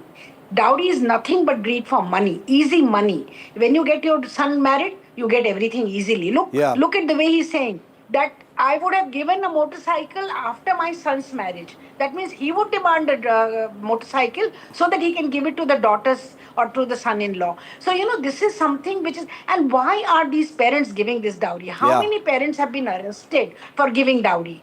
Not even one till date. But giving is also criminalized. Taking dowry is done by these greedy vultures who are asking for more and more and more and never satisfied. But parents, whose children these girls are, and why can't these children come back home and settle down? For example, in Nikki's case, why she was running a beauty parlor? Why couldn't she run that beauty parlor from home? Why she has to be with the husband who's a drunkard, who's not doing any job, who's beating her mercilessly? Both the sisters were getting beaten up. And why to keep your daughters in such houses? And what is this compulsion of marriage? Why? Why are you pushing girls into these kind of hell and then you're not willing to bring them back? So I think both ways. These are rascals. Whatever you want to say is less for the families of in-laws who are greedy, who are vultures, who are criminals and killing the girls. But what about the parents? No, absolutely. Why are you... That is the reason, Dr. Anjana, that is the reason why I have called out the father today. And I said that, how can anyone put their child's safety and life, below societal pressures and community pressures and these shameless panchayats to whom we have given so much importance as a country? They are criminals. I say that openly tonight. Niharika Karanjawala, the public is wondering. The public is wondering. In the back of our minds, all of us know that dowry is rampant. We need to constantly remind ourselves that dowry was criminalized in the 1960s, and yet the statistics that we see today are terrifying. It's happening everywhere, at all strata of society, from the rich to the middle class to the poor. What is your view, ma'am? Absolutely, Shiv. You're absolutely right. And I think it's important to keep in mind that even as the law progresses, society progresses slower and at its own rate. So I think what the need of the hour and what the real silver lining, if at all, in tragic cases like Nikki and Sonali's cases, is that it brings this to society's attention in an undeniable way. I feel like at a district level, a lot of efforts need to be made to reinforce both to families demanding dowry and carrying out heinous acts, as well as to families from whom the demand is being made, that these are criminal acts. They are criminal acts that are met with swift retribution from the state, and that swift punishment follows in such acts. And even to the families whose daughters are married into such houses, I think it is essential to remember that if cruelty is being carried out at any level, one must keep in mind that it can escalate, and that if your daughter is being treated in this way, do not feel any societal compulsion to send her back into this home. In fact, Dr. Anjana will be able to attest to this more than anyone, I believe. In a lot of cases, even when there is no physical violence in the home, there is a phenomenon known as separation violence, where in, I think, about 70% of all instances where separation violence erupts, it can be serious to fatal. So, I mean, even in instances where cruelty has till now been simply verbal and psychological, which people tend to take at a far less serious level Very than true. physical cruelty, it can suddenly escalate to a near fatal or completely fatal level. So I think at a family level, at a district level, we need to ensure that there is a zero tolerance outlook to things like this. And the small silver lining in cases of this sort are that society is forced to confront these harsh realities. Very true. And Satish ji, his case, Dr. Anjana, is also very scary. He says, Satish ji bol rahe hain ki the Dahej ki मांग happened post the शादी. After the शादी के बाद ये मांग सामने आई थी. So what do families do in such a case? Do they have a choice? Satish ji को भी घबराहट होगी. If he refuses the dowry, now that it is being demanded, now that his daughter is in their house, that some harm may come to her and he will have to pay it, he's helpless. What would you say to such people, Dr. Anjana? And then Niharika. Dr. Anjana first. Shiv, you are absolutely right that, such parents get stuck. They don't know what to do. But they have to keep giving. Because let me tell you, with my own study, which Brides Are Not for Burning, which I wrote many years back. Yes, indeed. And when I went to each family, these girls do not own anything which is being given. It's all given to the family and to husband and to all the men of that family. So actually, you are not really giving anything to your daughter for her comfort. And the greed doesn't stop. So if you give once for one occasion, there'll be so many occasions in that family that they'll keep asking and expecting you to keep paying it. And that's what happens. The pressure will be always on the girl's family to keep giving the money and on the girl to keep asking for this. So it's better to, kind of have a strict implementation of the law. Yeah. Tell the families that, look, if you demand, you are going to go to jail and I am also going to go to jail. Yeah. Because this is criminalized by the 84 law. It was completely criminalized and we were marching on the streets of Delhi to get the law changed. But look at this. I mean, unless we do real serious implementation and courts wake up to this call and do not drag these cases, they give swift and certain, justice quickly. And also, secondly, also the family should start, who are these padosi kya kahenge, rishtedar kya kahenge? Where are those people today? But the thing is, himself. Niharika made a very interesting point when she said, the laws can change, but society takes a while to catch up. I'm wondering, it's been 62 years since dowry was, criminalized, and I'm wondering how long it's going to actually take to catch up. Niharika, what would you say to Satish ji today? The kind of dilemma that he and his family are in right now, they are stuck. So, Satish ji obviously has my tremendous sympathies, and I wish for Sonali to have a full and speedy recovery. It is very, very difficult and painful for parents in these circumstances. Niharika, if you wish to say it in Hindi, you can say it in Hindi.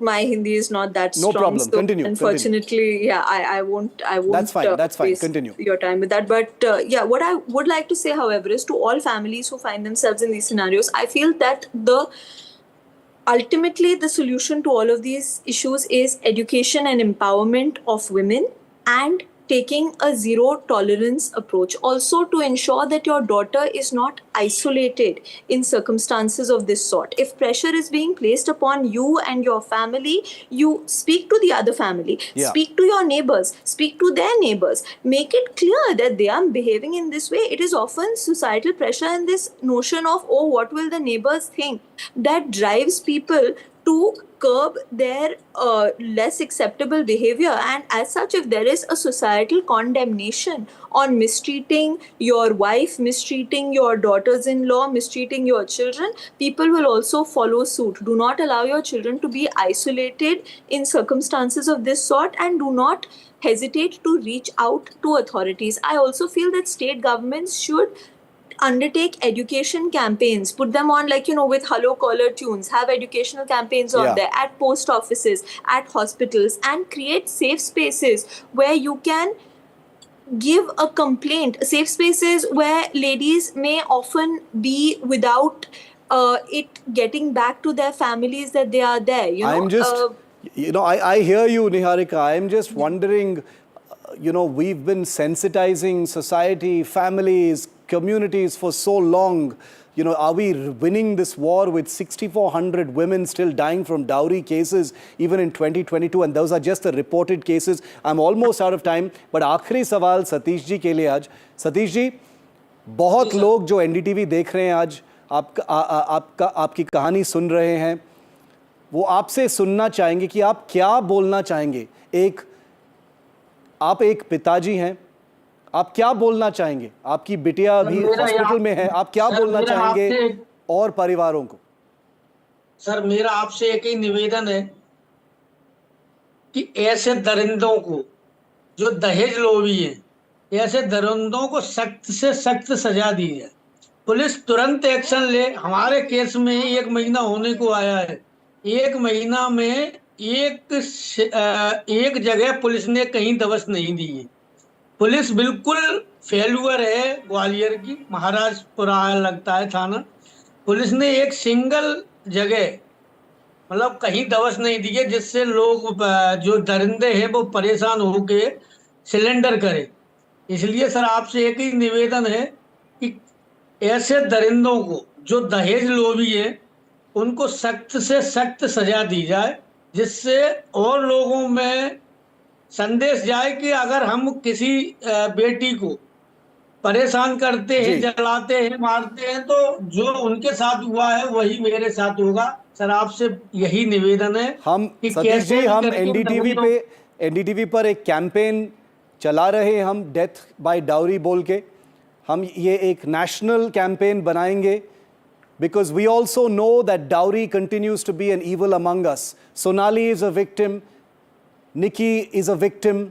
Thousands of other women, 18 women a day are dying because of dowry demand in this country, and those are just a drop in the bucket of what the real reality is. So we will continue to keep the spotlight on this terrifying story, whether it is Nikki, Sonali or so many other nameless women. Satish Sharma ji, हमसे जुड़ने के लिए धन्यवाद. We pray for the health and the recovery of young Sonali. हम प्रार्थना करते हैं कि सोनाली ठीक हो जाए बहुत जल्द और हॉस्पिटल से बाहर आ जाएं. Dr. Anjana and Niharika Karanjawala, thank you also for being with me tonight on this story. And from dowry to another big evil of our time, political corruption. Well, it was none other than Union Home Minister Amit Shah who entered the battlefield against the opposition on the issue of corruption. I still remember being super impressed, viewer, with Rahul Gandhi back in 2013. He had walked into a press conference in Delhi and declared that the ordinance protecting convicted MPs like Lalu Prasad Yadav ought to be torn up and thrown out. It was this press conference at the Press Club of India in 2013.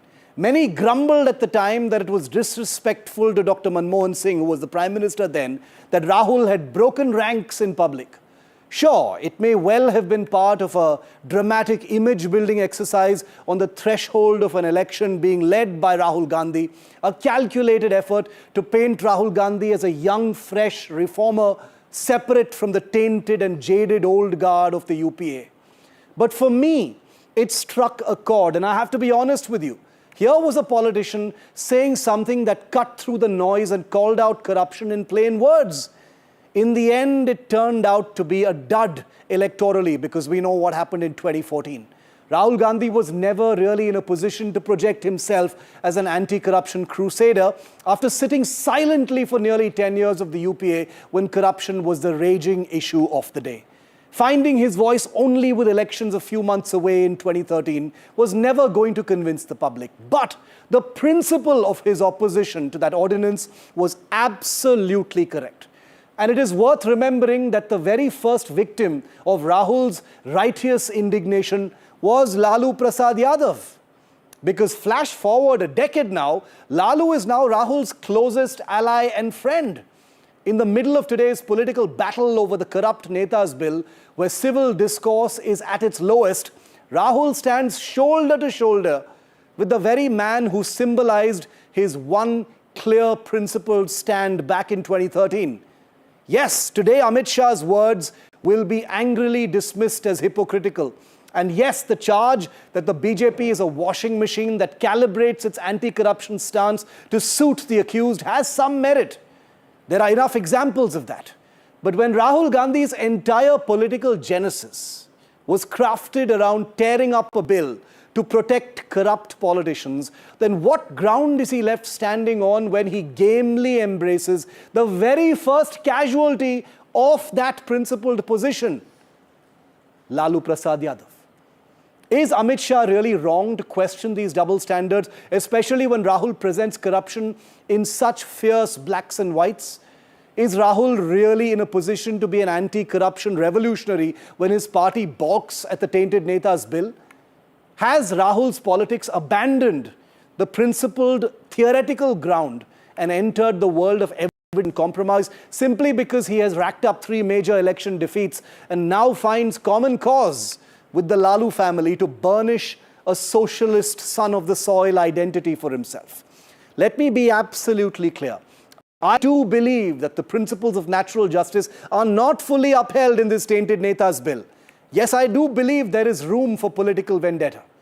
But I also believe this country needs a draconian measure to uproot political corruption at the highest levels and shake the system.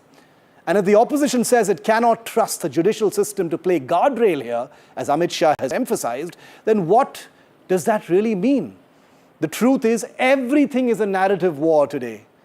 And in this narrative, the public will see an opposition against a bill that seeks drastic and rapid accountability for crimes by elected representatives.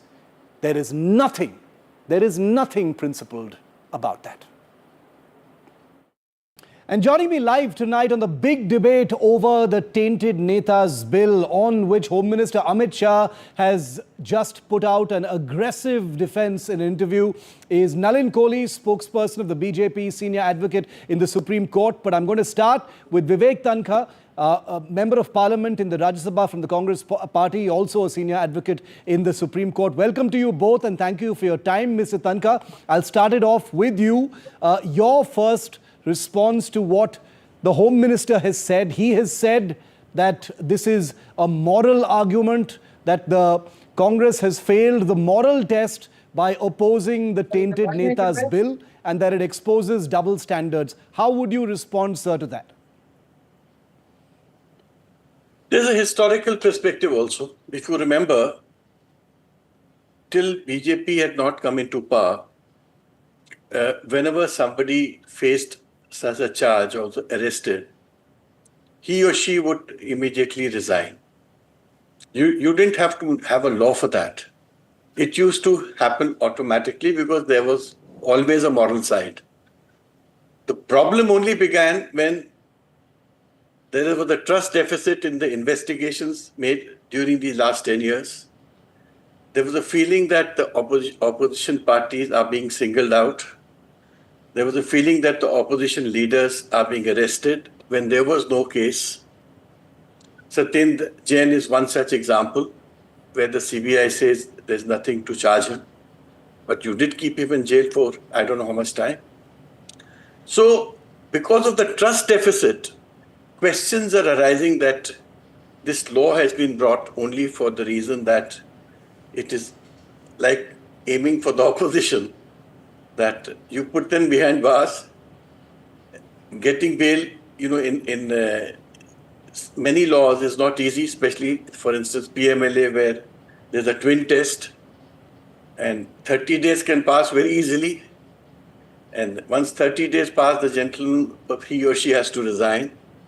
So there's the opposition feels, and a lot of people in the country have an opinion, that this is an ill-conceived bill. There should have been a better thought process. Maybe it's now being discussed by the Joint Parliamentary Committee, so there will be input from all sides. Yes.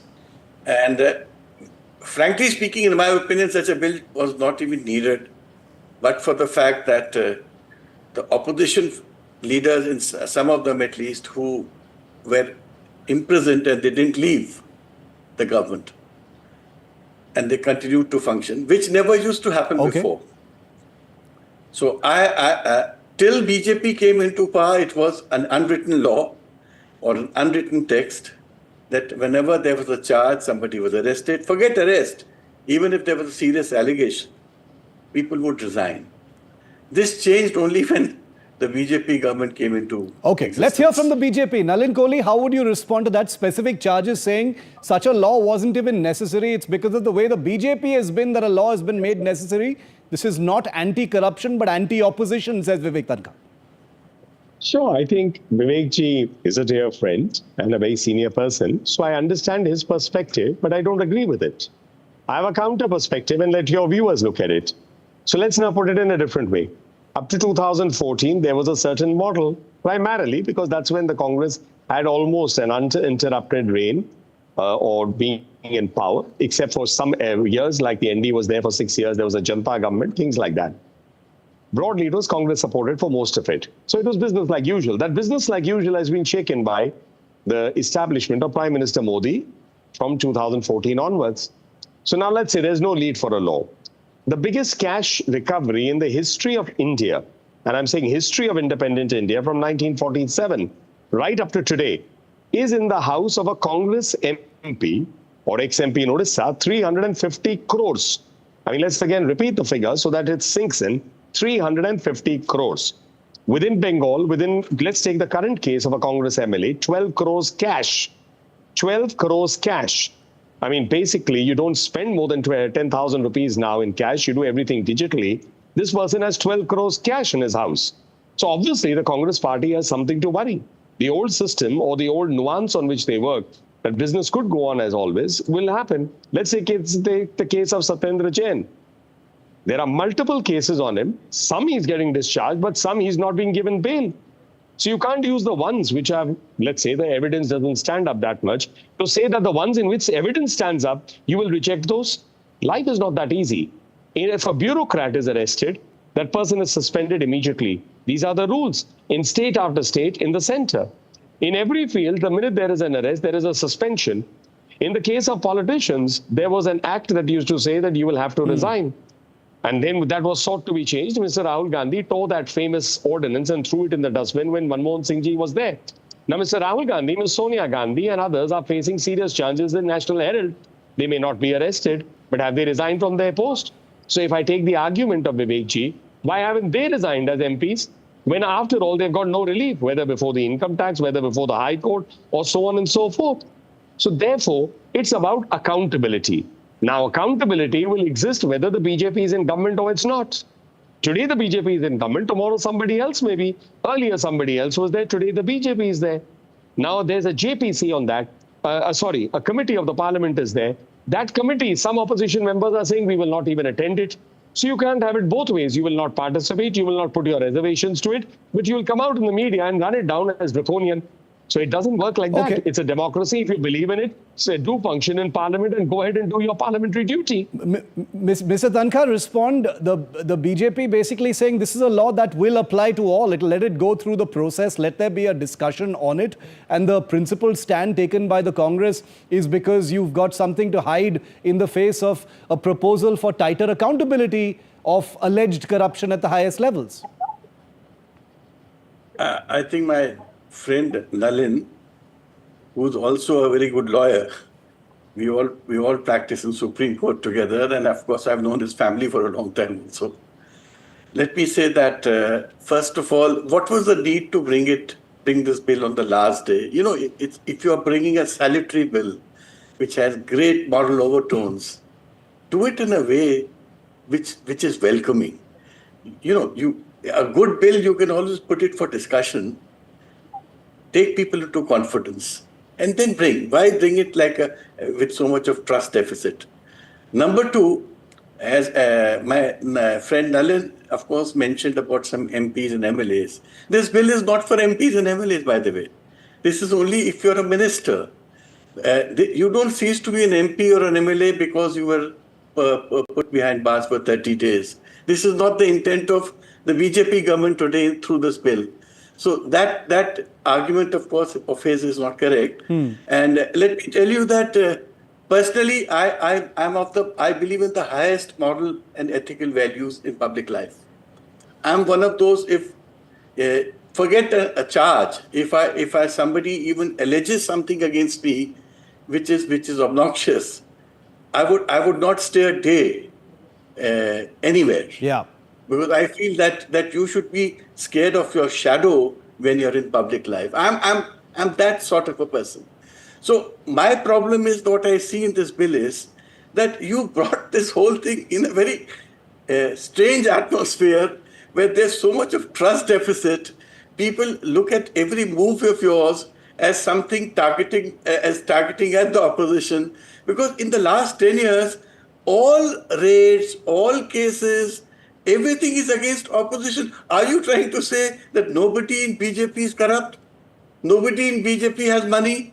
Or I'm not alleging against anybody in particular. What I'm trying to say is the atmosphere. Yeah. That as if all agencies are only targeting for the opposition. So if you bring such a bill in this atmosphere, how do you think it's going to be accepted or respected or welcomed? Nalin, it's about intent. And that is the reason perhaps why there is this opposition as well to the way it's been brought in. Vivek ji has correctly pointed out it's for the MPs and the MLAs. My example, and I must add to it because he's correct in my making that thing, it's not for an MP, MLA, but I'm just basically using the argument for public office in that sense. But yes, it is primarily those holding public office. And if someone of that stature, someone who's taken the oath of the Constitution, is found, say, with a raid of, say, ₹1 crore cash, should that person step down or not? Would bail be easy or not? I mean, that's really a moral, ethical question. And Vivek ji, while he does point out to the good old days when resignations took place, in today's time, across governments, in states and others, we don't see that. It doesn't matter whether whose government it is, but that's a factual thing. We don't see that old politics that was earlier. And perhaps that is maybe because everyone believes, let us be proven guilty, because law says you are innocent until proven guilty. But let me come to the atmosphere bit, which is the more important point that he makes. Let me ask it in a different way. Vivek ji says and sir says that, look, suppose, yes, you had bought it earlier in a more congenial atmosphere. Has Parliament in this session functioned like that? Let's now look at it from how the opposition has behaved. So if it was bought on the second last day, how would it have been different? They were still disrupting. If it had been bought 7 days before this, it would still not have made a difference. The atmosphere was not congenial. There were attempts from the government also that can we have some Parliament functioning. So when it is not functioning, you don't have a choice. You bring it in the manner that the situation presents itself. Now, Parliament is a forum to function. Yes, the government has the primary responsibility, but it takes two to tango, two hands to clap.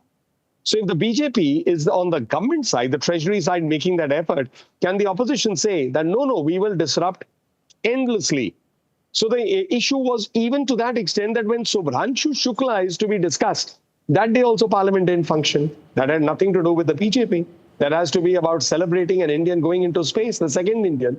So I think there are a lot of gaps. The opposition is entitled to have its point of view, but I wouldn't agree to those points directly because I think there's a counter view, which is what I'm presenting. Mr. Tanka, final question then. Now that this bill, you've questioned the intent and the manner in which it's been brought in. You've correctly pointed out that there is a trust deficit. And let me personally also add, I don't think this will ever, apply to someone of your stature. Your own reputation for integrity precedes you. So let me place that very much here on the record. But do you believe that now that it's going into a committee in Parliament, it can be discussed at face value rather than the many political colors that have, rightly or wrongly, become layers over what is a very serious conversation on political corruption, sir? And perhaps someone like Vivek ji also is part of that committee for his party to consider, because these are people with enormous amount of experience, not just in life, but also in law. Mr. Tanka? Let me tell you. Yeah. Yeah, let me tell you, when I was Additional Solicitor General of India, Mr. Moily had constituted a committee for electoral reforms. And Election Commission was also a partner. Law Ministry was a partner. And with the Election Commission and the Law Minister, we traveled across country and held discussions with stakeholders, which included BJP chief ministers, even Mayawati ji, and all over. I still remember that everywhere we went, where we were talking to stakeholders, there's a crying need for electoral reforms. People are fed up with the kind of expenditure one has to incur for getting elected, which is a larger challenge, a bigger challenge. Then there are challenges about state funding, that even if you introduce state funding, would people still be funding after the state funding? So as I said, we have traveled so much and heard so much. I think this piecemeal attempt by the present government is highly insufficient. Of course, there's a trust deficit, which I said earlier. Yeah. But more than that, I thought there is a need that you should have a full-dress parliament session for 10 days, 15 days on election reforms. But today, a good person, an educated person, a professor or a teacher, they can't even think of fighting an election. The elections have become so expensive and so difficult. So I think there is a time for a larger debate rather than just a piecemeal reform. Nalin, final word to you. Piecemeal, priorities, time for a larger debate. See, on this point, I'd say that everyone who's in a democracy, all political parties, irrespective of their political hues, and what Vivek ji is saying is a point to consider in terms of the larger question of electoral reform. But that doesn't mean that a step in that direction has to be kept waiting till the larger discussion takes place. So I think there's a place for both. Nalin Kohli and Vivek Tankha, illuminating. You know, you're on both sides of the political spectrum right now. This is an issue which has supercharged the political conversation. There is a trust deficit, but as two seasoned, men of the law, it's really good to hear this conversation being under the spotlight. And we will continue to debate it. We'll have to see what happens in Parliament, in the committee, etc. But always a pleasure. Thank you very much, Mr. Tankha. Thank you very much, Mr. Kohli, for joining me. Thank you, Nalin. Thank you, everybody.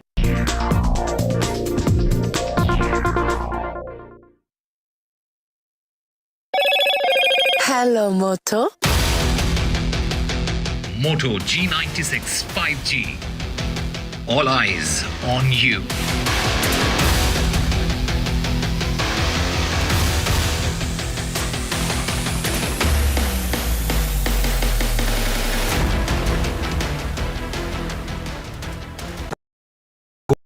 He's a soldier, you are a soldier, and this is war.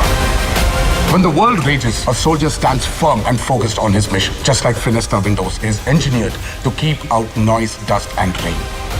Switch to Finesta Windows. Don't forget to watch War 2 from 14th of August.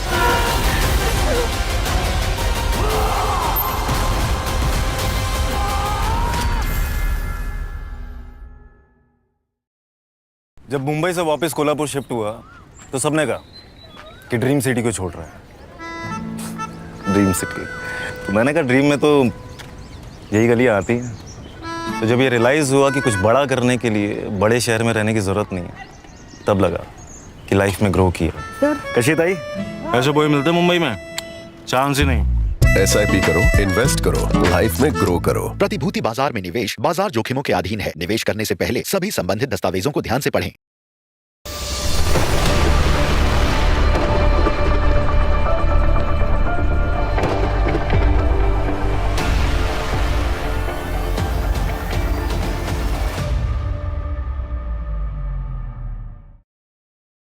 Finesta Windows, beautiful and durable designs.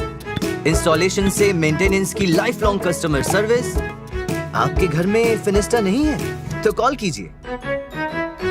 Find Finer Finesta. My birthday gift to papa, ये उनके पापा की पहली गाड़ी एक garage में पड़ी थी दार्जिलिंग में। फिर 3 मैकेनिक, पेंटिंग, पॉलिशिंग। जब इसे फाइनली घर लाया ना, तब लगा लाइफ में ग्रो किया है।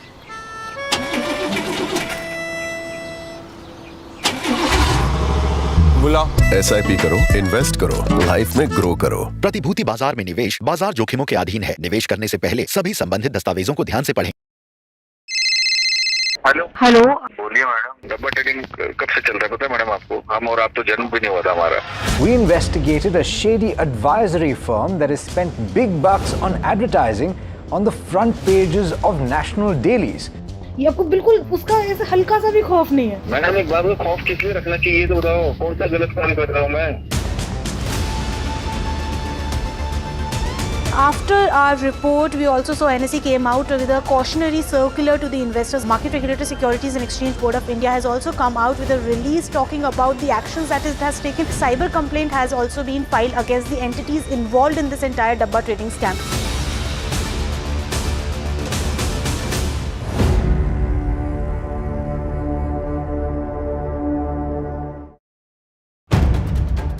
If it matters to you, if it matters to you, if it matters to you, it matters to India, it matters to India, and it matters to me, and it matters to me.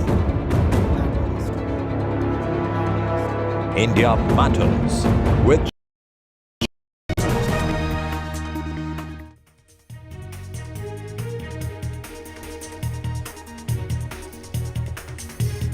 Good evening, you're watching NDTV 24/7. I'm Padmaja Joshi and I'm delighted that you have chosen to join me here from tonight onwards.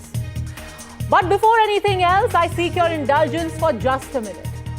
For far too long, we have seen news shows where agendas have been passed off as objective reporting. Whether opinions of a few are thrust as the absolute truth, the only truth. Look, everyone has a point of view. If you have a brain, you will have to have a view on things that matter. But the problem was that so far, some people would voice their opinion on you, the viewer, as the gospel. No facts offered, no reasons given. And if you dare disagree, you would be damned to the basket of deplorables, a bigot, the unwanted. Or even worse, there would be a this or that reporting. There is this side also and there is that side also. Because it's so much easier to do that instead of speaking the really difficult truth. That time is over. Now, here, you will hear a clear opinion on every single issue. But I will also tell you why. You can agree, you can disagree. But here, there will be no more pussyfooting around the difficult details anymore. Every night at 9, the buck stops here.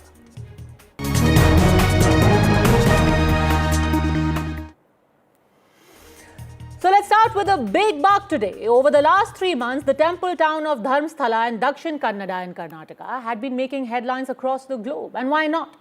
After all, the charges made against it were extremely serious, of mass rape, sexual harassment and murder. It was made to seem that the temple town was littered with the buried bodies of young women, men, even children. Headlines were written about how a pall of fear hangs heavy in the area. Families talk in hushed whispers about the unspeakable crimes. And Al Jazeera even declared that this is one of the most horrific alleged crimes in all of India. But what was the basis of all of this? One man, a mysterious masked man who came from nowhere in June and said that as a sanitation worker between 1995 and 2014, he'd been forced to carry out these burials, that he was witness to mind-numbing horrors. Soon after, the ecosystem kicked in. Amid screaming headlines and agonized editorials, the state government constituted an SIT for a detailed investigation. Deep penetration radars were deployed. Human remains were exhumed. And then it all came to naught. It was all fake. The so-called whistleblower has been arrested 2 days ago. He had lied. His claim of murder was fake. His claim of buried bodies was fake. He had said he would help recover the remains of hundreds of raped and murdered women. He couldn't recover even one. 17 spots were dug. 2 human remains was all that was found, but both of them were male. One of them supposedly died of suicide. But now the question is, this man may have been arrested. He will face the law for perjury or worse, and he must. But could he have acted alone? What interest did he have in surfacing out of the blue 11 years later? Who prodded him? Who financed him? Did someone tutor him? These questions demand answers. Dharmsthala demands answers. Its devotees need to know. And that is why now the opposition BJP has demanded a central investigation into the Dharmsthala defamation to determine whether bigger forces were at play, if a Hindu temple was actually singled out as a target. And this is not coming from nowhere, because there is good reason that today there is fear that this was a much, much wider conspiracy. Over the last few months alone, there have been insinuations, sustained attack on Dharmsthala, where AI has been used, innuendo has been used, and outright lies have been used. Here's how. First, of course, there is this masked man that we have spoken of. This masked man who emerged and said, I was a sanitation worker in 1995 to 2014. I have buried scores and scores of bodies. Eventually, it found out that he had fabricated the facts, that he was lying, and now he is under arrest by the same SIT who had relied on his evidence. Second is a woman named Sujata Bhatt. Now, this lady also said that she had a daughter, an MBBS student who had gone missing in Dharmsthala. Can you imagine how brazen the lies were, that she actually produced a picture of a woman who eventually turned out was not even related to her. She was a woman named Vasanti. Another family stepped forward and said, she's our family member. She's Vasanti. She's not your daughter. Eventually, Sujata Bhatt has said that she doesn't have a daughter at all. She says that she was instigated by some individuals. The third person is a YouTuber, MD Samir. He has now been booked. He has been questioned for using AI. The charge against him is that he actually used artificial intelligence to show visuals which were misleading. So far, he has got anticipatory bail. But the question with all of these people, all of these individuals, is only one. Did they really act alone? Or did they act in concert? And if yes, who was the power? What was the power that was acting behind the scenes?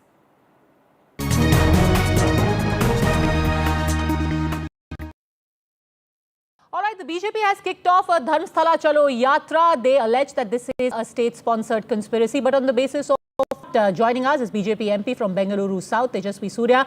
Now, the government of Karnataka has a very simple logic.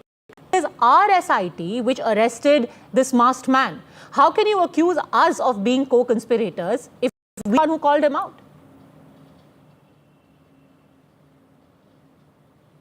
Well, first of all, Padmaja, good evening and best wishes to you on this new innings here. The state government cannot make that argument today because the state government, if you go back and see how this entire episode played out, the very first reaction of the chief minister when this absurd allegations was made by this masked unnamed man, this whistleblower, was that he said SIT can't be constituted just because some random person is asking for it. Within 24 hours, the chief minister makes a U-turn and constitutes an SIT. And there are two things that have changed today. One, we are told that the SIT was constituted after the CM received certain instructions from Delhi to do so. Now, the first question is, who gave these instructions from Delhi and what made the CM change track, a complete U-turn within 24 hours? From saying that we can't constitute an SIT based on random allegations by a random person, how did the allegations become so serious within 24 hours?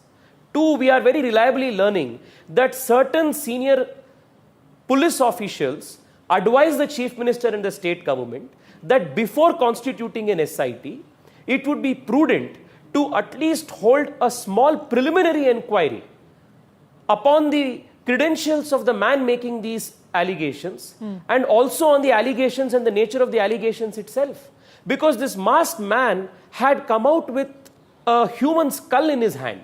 And the police wanted to find out whose skull is he carrying, who is this person? And this person claimed that he was an ex-employee of Dharmasthala. They wanted to verify whether he indeed was an ex-employee of Dharmasthala. Did he have any linkage with the institution? No preliminary inquiry was conducted. And in this 24-hour period from the allegation to the CM denouncing a constitution of rejecting the idea of an SIT, to this U-turn and constitution of an SIT, an entire ecosystem of YouTubers, of hundreds of YouTube channels, certain agenda-driven media, starting from these small local YouTube channels to BBC. They sent their special stingers here and created this global narrative that thousands of murders have taken place in this temple town. Now, why Dharmasthala? Is this the first time that an effort was made to destabilize this institution? No. An entire exercise was done earlier under the Saujanya case, murder case. That failed. Now, and also look at this, Padmaja, how well orchestrated and well detailed this whole script was. A lady, an old poor lady was created. A fictitious daughter was created. That daughter was fictitiously raped. Few photographs were fabricated. And the story was told that like her, there are 1,000 plus cases. Not one, not tens, not hundreds. Mind you, this question was asked repeatedly to this guy. He said 1,000 plus such cases have occurred over the last few years. And he said he was the only single point of contact or person who was entrusted with disposing of these bodies. And he said, this Vikram Betal, every night he would go to the forest with a dead body hanging on his shoulder, go and bury and come. On the face of it, the allegations are so ludicrous, so shocking. And that is why they made the SIT, the kind to of find out whether the propaganda allegations are correct or not. And the BJP welcomed it. Even when the SIT, one second, even when the SIT was constituted, we welcome the constitution of the SIT because we want the truth to be out. Even today, we are not on that point. We are on the point of what changed between the chief minister saying we won't constitute an SIT and the SIT being constituted. Who were these Delhi leaders who instructed him to do so? One. Two, would they have shown the same kind of alacrity, urgency and enthusiasm in constituting an SIT if similar allegations were, say, made against a non-Hindu religious institution? Would they have done that? That is the second question. Third, in this very legislative assembly session, the state government has brought about 3 legislations. One to constitute a special anti-communal task force in coastal Karnataka purportedly to, solve communal violence incidents. But everybody knows that it is targeted at the Hindu organizations and the Hindu Karyakartas. Second, they have legislated a hate speech curbing bill, again very secularly, very non-harmful sounding, but again the intent being very vicious to curb the freedom of expression of specifically majority community leaders. And third, at the insistence of Rahul Gandhi, the state government drafted the Rohit Vemula bill. If you have gone through the bill, it is so draconian in nature that even the Congress party MLAs themselves went to the chief minister and advised him not to, introduce it in the assembly session. Now, I want all of these to be seen in the same light. Anti-communal violence, task force, hate speech bill, Rohit Vemula bill at Rahul Gandhi's instance, and constitution of an SIT, very hurriedly, without any preliminary investigation, just because there are allegations made against a very serious Hindu institution upon instructions from Delhi. But who is to benefit from this? But who are the people behind this? And let me tell you, Padmaja, the masked man and these 4 or 5 YouTubers who have come for 1 second. Yeah, no, but that's when the government says that this is your brand of politics. You are trying to string all of this together to say that Congress is anti-Hindu, whereas all they wanted to find out was whether such a murder or rape or burial ever took place. There were activists who started writing to the government saying, look, you have to get to the bottom of this story. If indeed women have been disappearing, tell us one way or the other. And so they said, okay, let the truth come out. And when it didn't, they arrested the man. Yes, Padmaja, we welcomed the constitution of an SIT. I'm reiterating that. But this Congress government in its effort to dig the truth, went so deep, literally digging, that, in one instance where this person, this masked whistleblower claimed to have buried dead bodies, a few more, inches further down, they would have found water. That much digging the Congress government did. Not 1 day, not 2 days, 16 full days. My only question is, would they have shown the same urgency, alacrity, enthusiasm in